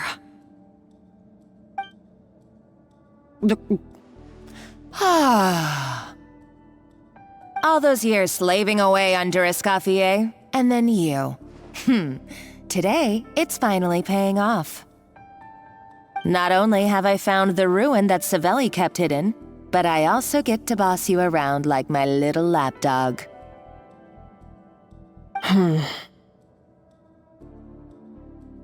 Hey, go scout ahead for me. If we need to do any more blast tunneling, I want to know where to lay the explosives. Did you not hear me? Get going. Why don't you do it yourself? Oh, when did you learn to fight back? You're always so compliant when I give you instructions by letter. That's because you threatened to expose me for the Lumine incident. I swear, if I'd known what you were planning, I'd never have... Ha! Don't be so self-righteous. Admit it, you've always been jealous of Escoffier. That's why you lapped up everything I told you. You were terrified of her finding out about your part in the Lumine incident, and you resented the way her reputation hung over you. So you jumped at the chance to convince yourself that she was the villain, that she deliberately hid her secret recipes from you just to hold you back. It was the only excuse you needed to justify getting back at her. First, idolization, then jealousy, suspicion, and self-deception. That's what this comes down to. It was the same story with Savelli and my ancestor. He offered Modeste his friendship only to murder him out of vanity. He promised to explore the world with him, only to later destroy all records of their adventures. It's a miracle I even found this place. You have no idea the countless hours I spent piecing it all together.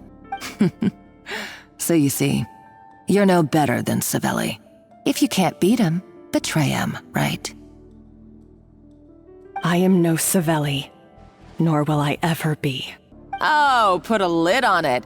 You really think you can absolve yourself of your vindictive and jealous behavior now? Just because you finally realize that Escoffier never kept any secrets from you? You didn't show any remorse when she left, or in the cooking contest. Why start now? You have no right to redemption. You're right. I don't deserve her forgiveness. But I am done being bullied into submission by you! Ooh, feisty. But you should watch your tone. Talking to me like that could get you in big trouble. I somehow doubt that, since I poisoned both our water bottles. What? Ever since I learned the truth, I've been biding my time, waiting for this moment. You've played me like a fiddle for so long, and now this is payback! But you drank it too! It's what we both deserve.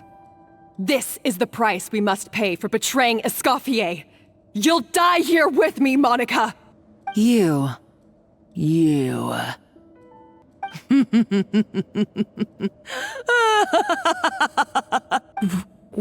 What's so funny?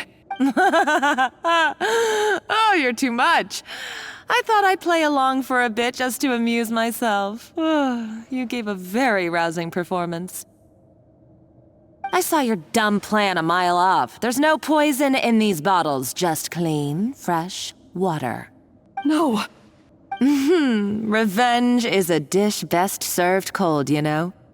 Did you really think your half-baked plot would fool me? You're a lousy chef, and you make a lousy villain, too. A complete waste of space. No wonder you never amounted to anything. Everything I ever did was a failure. And now, I failed again, for the last time. Hey, why don't you try your hand at being a comedian in your next life? You got a good laugh out of me. But now the show's over. You should have just done like I asked, Savannah. All I wanted you to do was scout the ruins for me. But you had your chance, and now it's time to say goodbye. Stop right there! Let her go, Monica! We've got you surrounded! Escoffier? Ugh, looks like I'll have to keep you around for a little longer. You can't!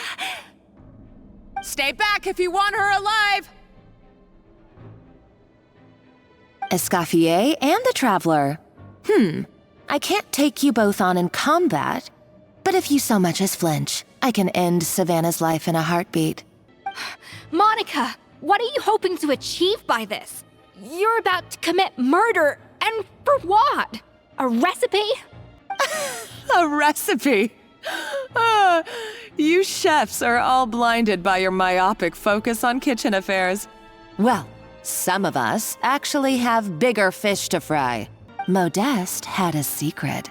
The truth behind his so-called genius, the je ne sais quoi factor in his Gâteau Debord, and it's right here in these ruins.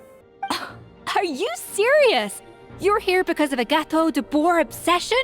You've gone completely mad! I couldn't care less about the cake itself.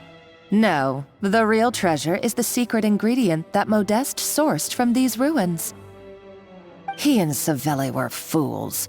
A priceless treasure of Remoria in the palms of their hands, and they thought, ooh, this would go great in our cake mix. We're talking about a powerful stimulant that also sharpens the senses. That's no cooking ingredient. It's a groundbreaking drug. That's right, I've done my research. It was a drug that Remoria developed for their war machine. I could make a killing by selling it to the treasure hoarders or the Fatui. Will you listen to yourself? You're completely delusional. My eyes are wide open. Just wait till I get my hands on this treasure. You'll see what a fool you've been.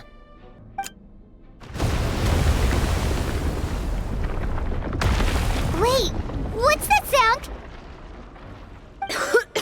Just when I thought she couldn't get any crazier. She's lucky the whole place didn't collapse. Seems like she escaped in the commotion. Let's find another route and go after her. Uh-oh, Savannah's gone too! Monica must have taken her. Oh, what a coward. She's only taken her hostage because she knows that she's no match for you. Well, there is one piece of good news. At least Savannah is safe for now. That's true. Even if she finds the treasure, she'll need Savannah alive if she wants to get out of here in one piece. Oh, well, our path's been blocked, so let's look for another route. The water looks pretty deep here. Maybe it leads somewhere.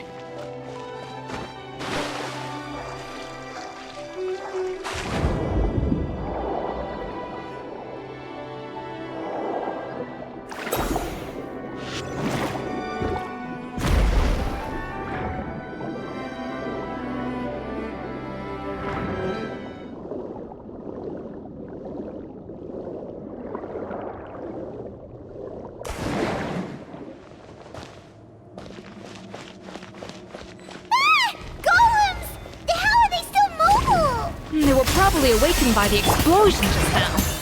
Alright, Night Skills 101. Time for some rough chopping.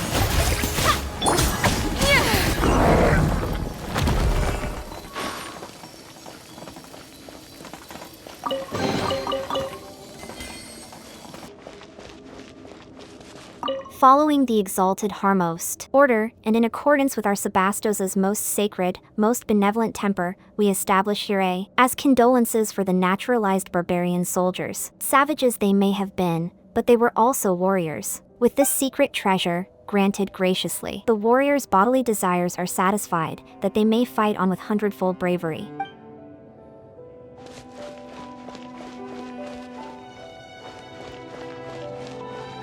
Another door? Guess we need to prepare another feast for our guests.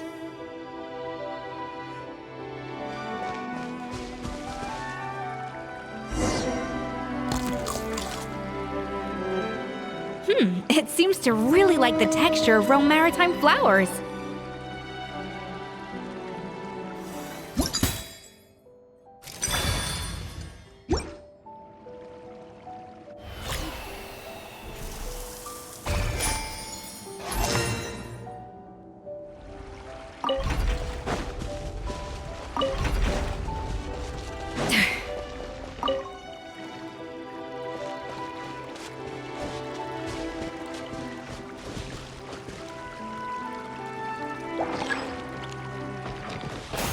Frosting!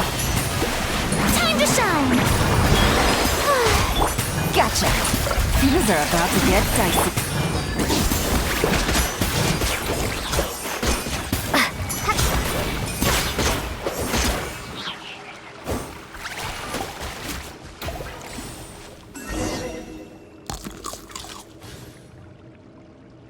I never knew you could process Lumitwol like that! Alright, I've got to jot this down. Lumitwols and maritime flowers. This could open the door to a whole new world. Yep, that's literally the plan. Wait, hold on. Which door are you talking about?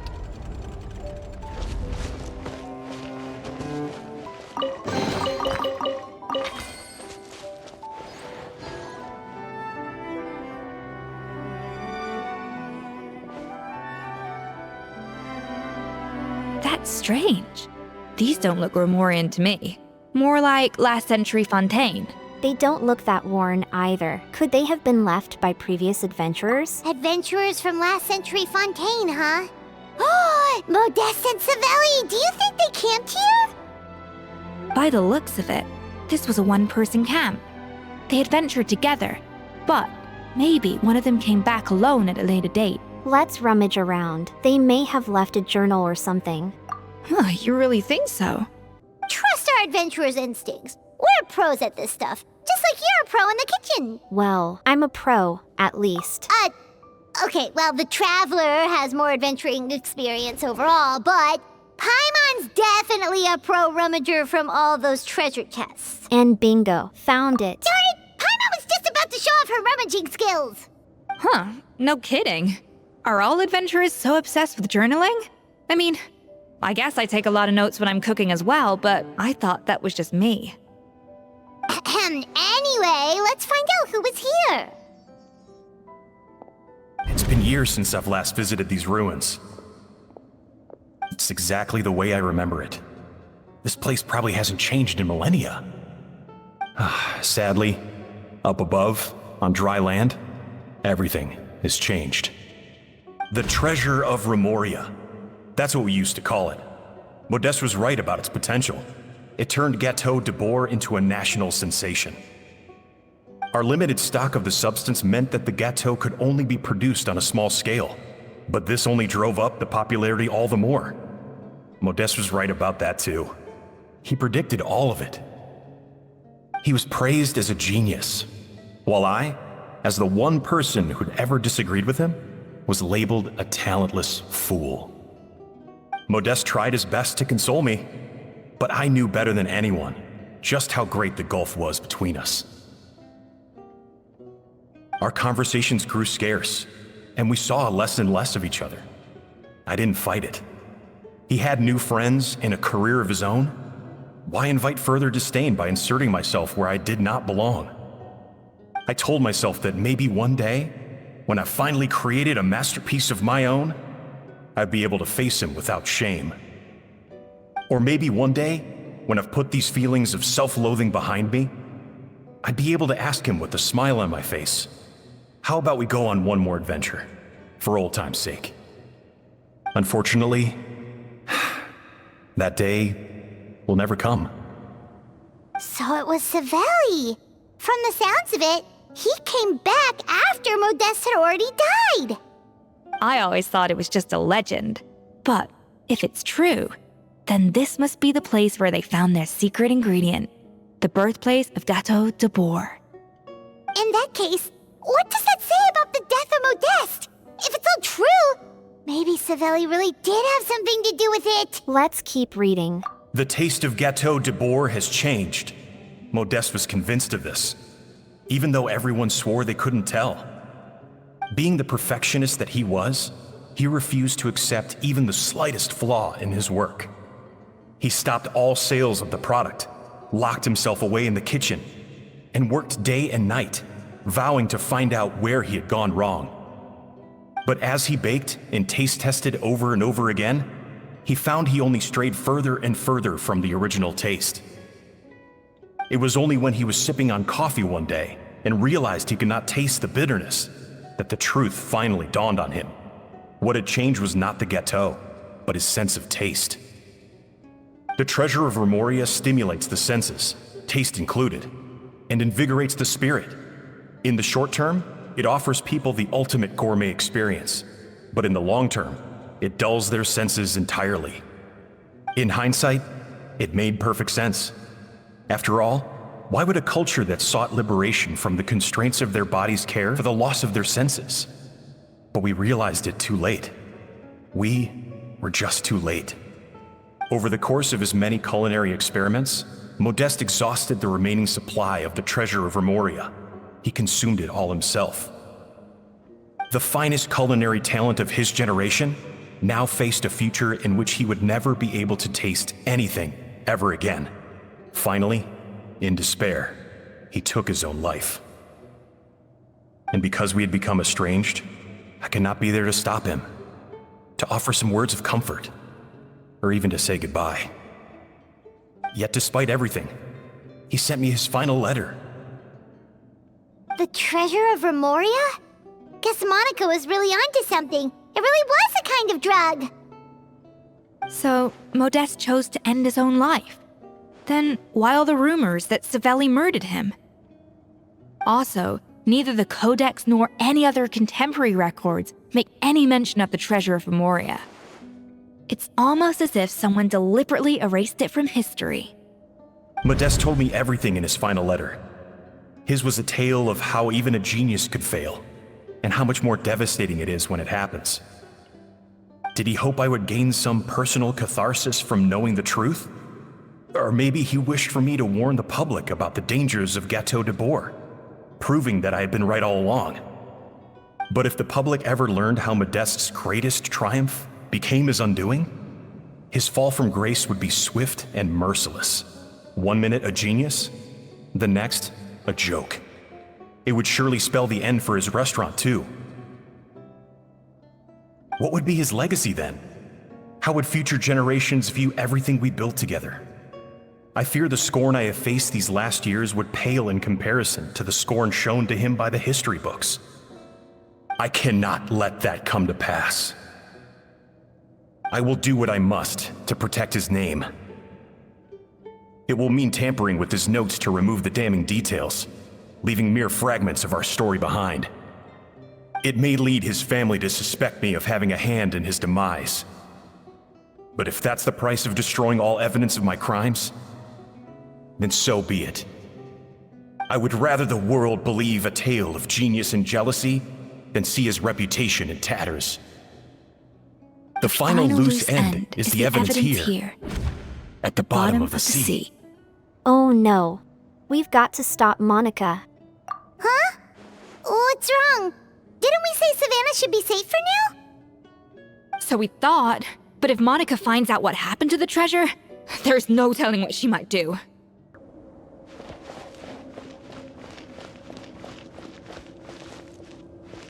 The barbarians who take the are gradually losing part of. There is no cause for worry. The desire to break free from forms of flesh and blood is also the first step to guiding them toward accepting civilization.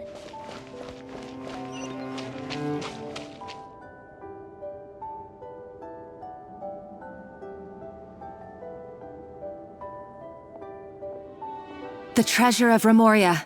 I have found you at last. Savelli, you tried your best to bury the truth, but you underestimated the children of Modeste.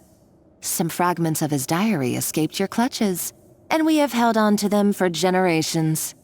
But I have to thank you too, Savannah. Without your help retrieving the codex, and with it the last piece of the puzzle, I may never have found this place. But now, finally, the secret to Remoria's military might is within my grasp. The treasure of Remoria is mine! Oh. It's empty. It's empty? Monica? Oh, we were seconds too late. Escoffier? What's the deal with that jar? Savelli's final act! He wanted to conceal the secret of the treasure forevermore and make sure it would never harm anyone again. So he came here after his friend's death and destroyed every last shred that remained. This can't be happening. All the years I spent piecing together the truth, all my painstaking planning, all that for an empty jar? Monica, don't do anything stupid. This ruin is more dangerous than you realize. Oh, shut your pie hole! Praise be to Lord Remus. You barbarian shall be slain.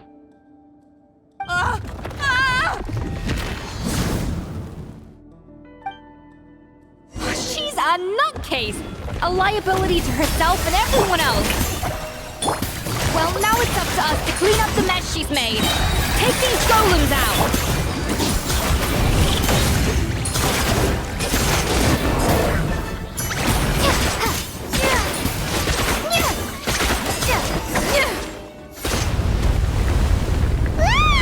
Why is this place still shaking?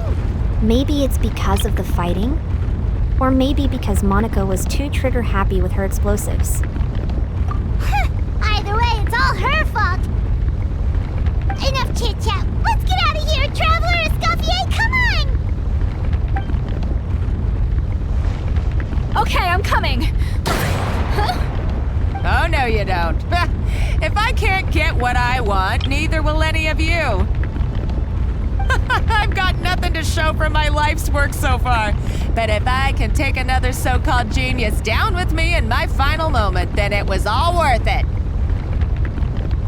You're a psycho!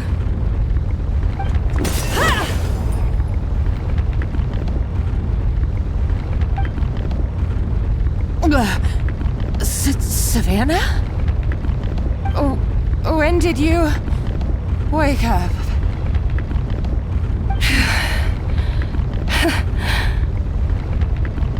I may be a lousy chef, but it looks like I'm not a complete waste of space.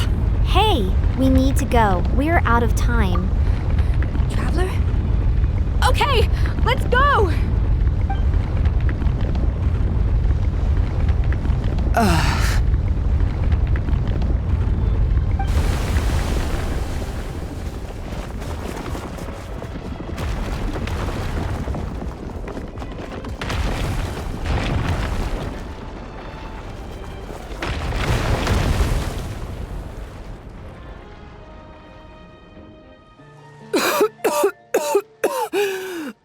Escoffier!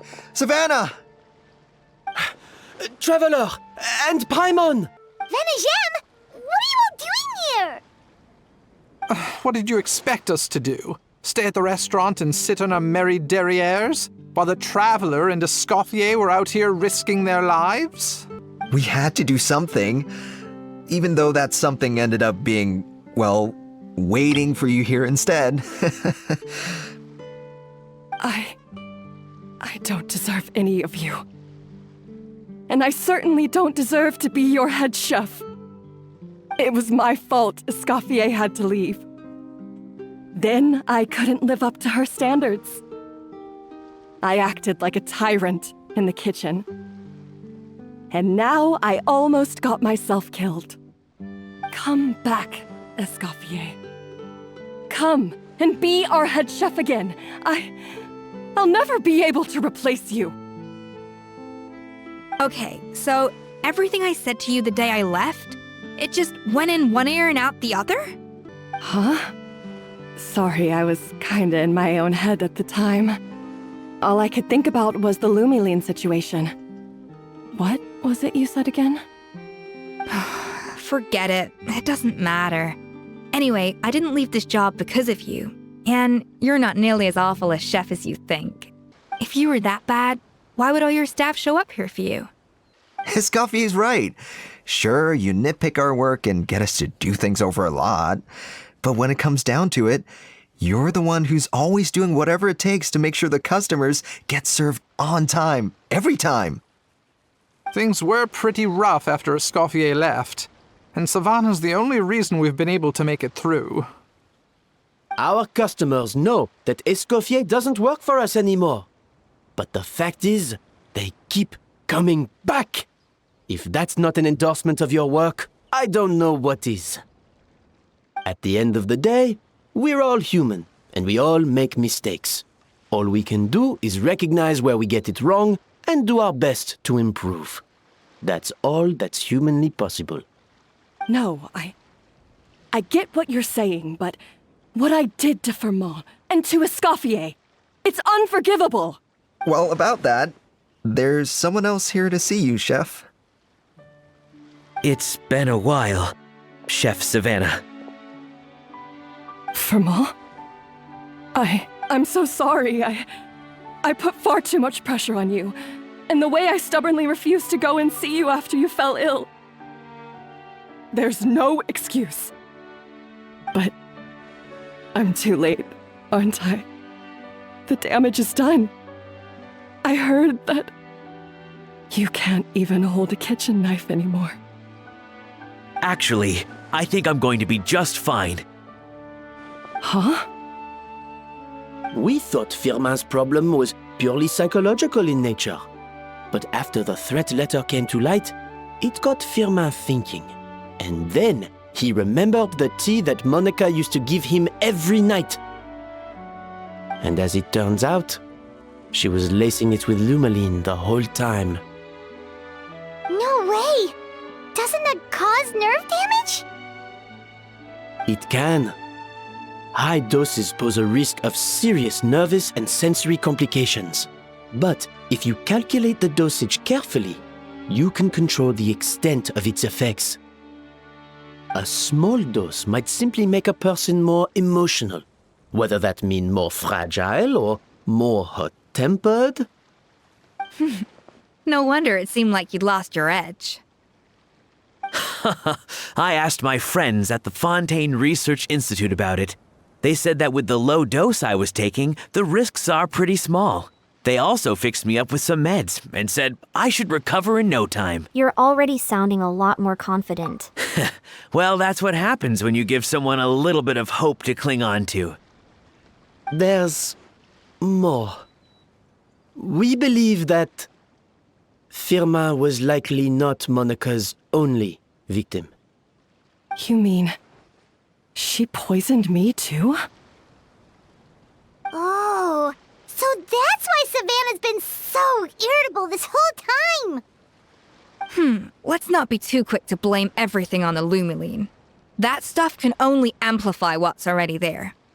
So tasty food will seem like the most delicious thing in the world, while food you don't particularly care for will become utterly revolting. So you better make sure you reflect on your behavior and apologize to every single person you've wronged. I will.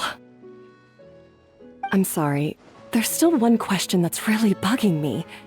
Why is it that no matter what I do, my Gâteau Debord never tastes the same as yours? Is it just... is it because you're a genius and I'm not?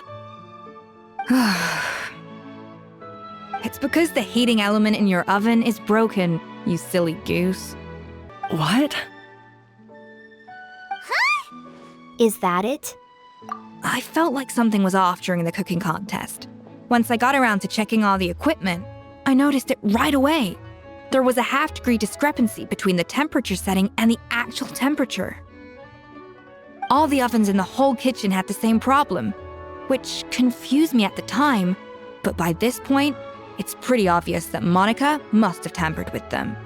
I would have figured it out the day of the bake-off, since the issue affected both our teams. But of course, Monica sabotaged mine so that could never happen. No.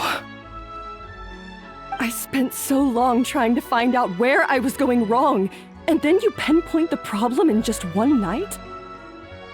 It all comes back to one simple, undeniable truth. You're a genius, and I'm just plain old Savannah. Oh, cut it out! Stop the woe is me act for a second and just think. I came up with this recipe. You don't think that might have something to do with it? Do you know how long I spent perfecting my Gâteau Debord? 3 years! 3 whole years! I know this dish inside out, back to front and upside down. And you've been head chef now for what, 6 months? If that? A couple hundred failed attempts, and you're gonna throw in the kitchen towel and declare you'll never be successful because you're not a genius. You clearly have no idea how many kitchen failures I've had under my belt, or just how long it took me to finally get my recipe to a level I was satisfied with. Genius or not, everyone makes mistakes. Modeste did, Savelli did, everyone does. You're only a lousy chef if you don't face up to your mistakes, learn from them, and then keep chipping away until you crack the problem once and for all. Surely you haven't forgotten all that. You were no lousy chef back when I handed you the reins. I haven't forgotten. And I'll make sure I never do. That's our head chef. Haha! Sounds like we won't need another changing of the guard in the Hotel Debord kitchen anytime soon. Huzzah! Aw, what a perfect ending to a crazy journey. Look how happy everyone is. So you got your mojo back now? Yeah. Thanks to you, Escoffier. In fact, no. Thanks to all of you. Aw, friends again. So nice to see them finally settle their beef. Maybe not all their beef. Good. So now that's out of the way. It's time for payback. You cheated in our last bake-off, and I demand a rematch right now.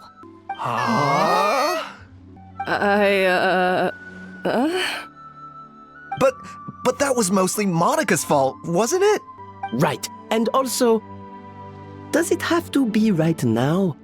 Savannah's only just got her mojo back, and you barely escaped from a death trap. No excuses. This is a cooking contest between 2 top chefs, and nothing will stand in its way. So grab your spatula and get ready, because this rematch is happening today, right now, this instant. Hey, so, this whole time you were salty about losing? The second cooking contest commences now! This time, no more games, and no holding back!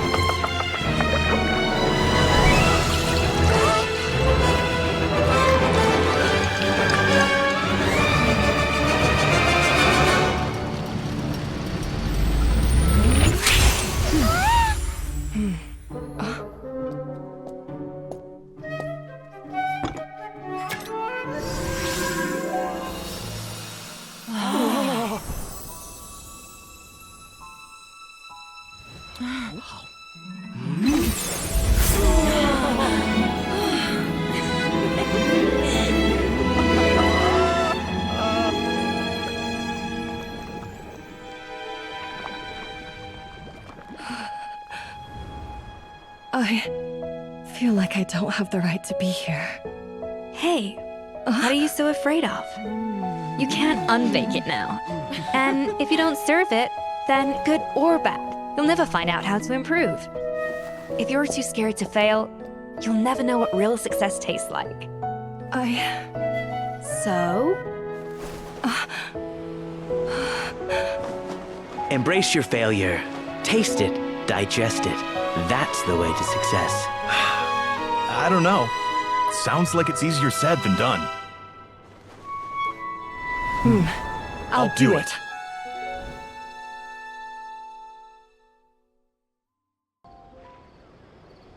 The results are in! A landslide victory for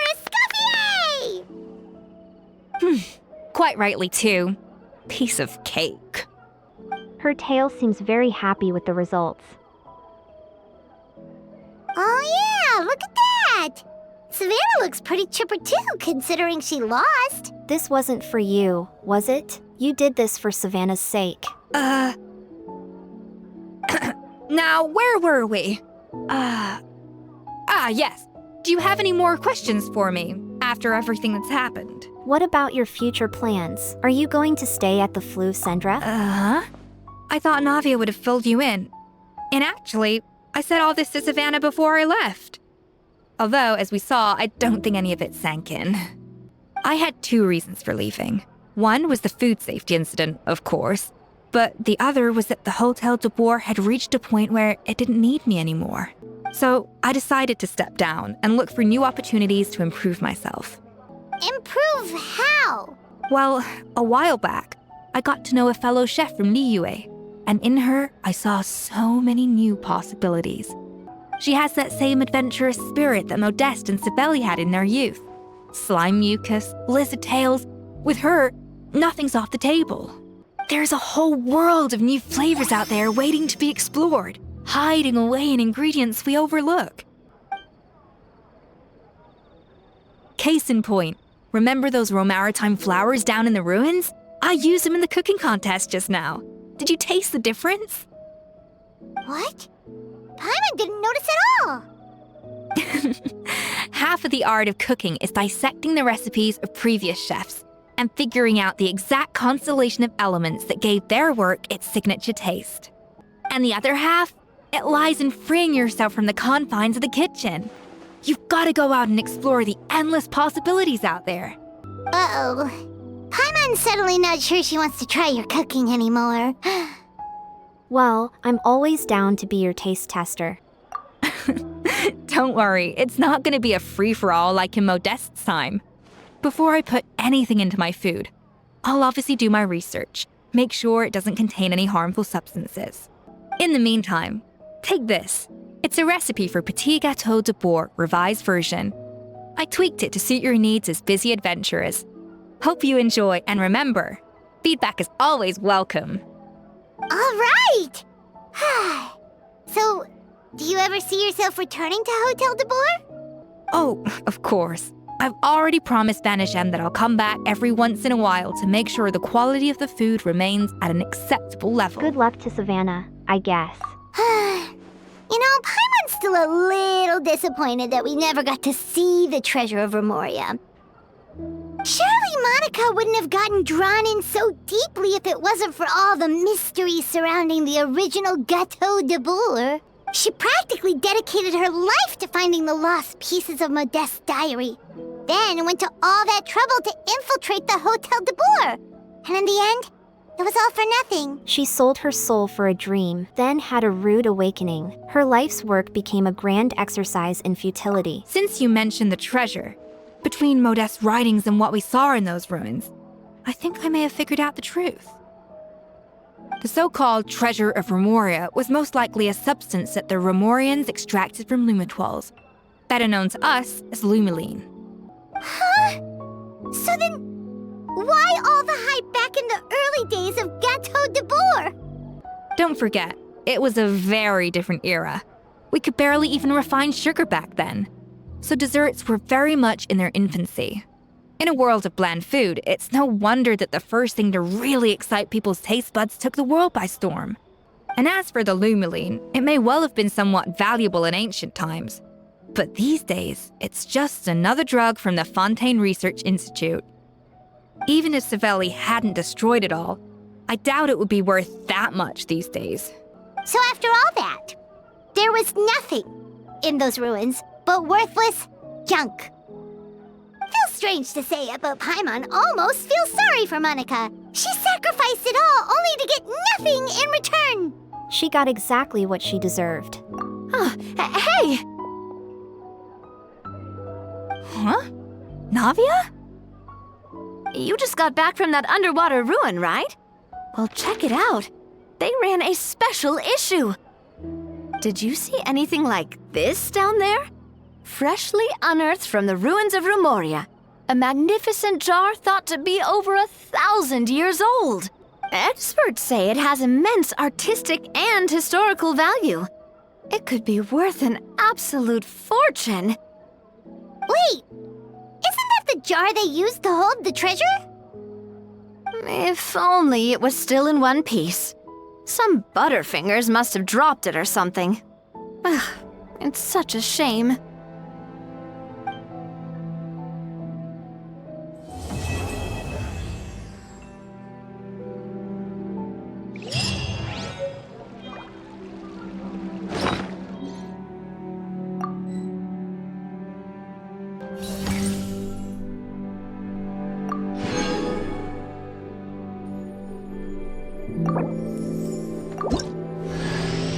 Do you think I look good in this outfit?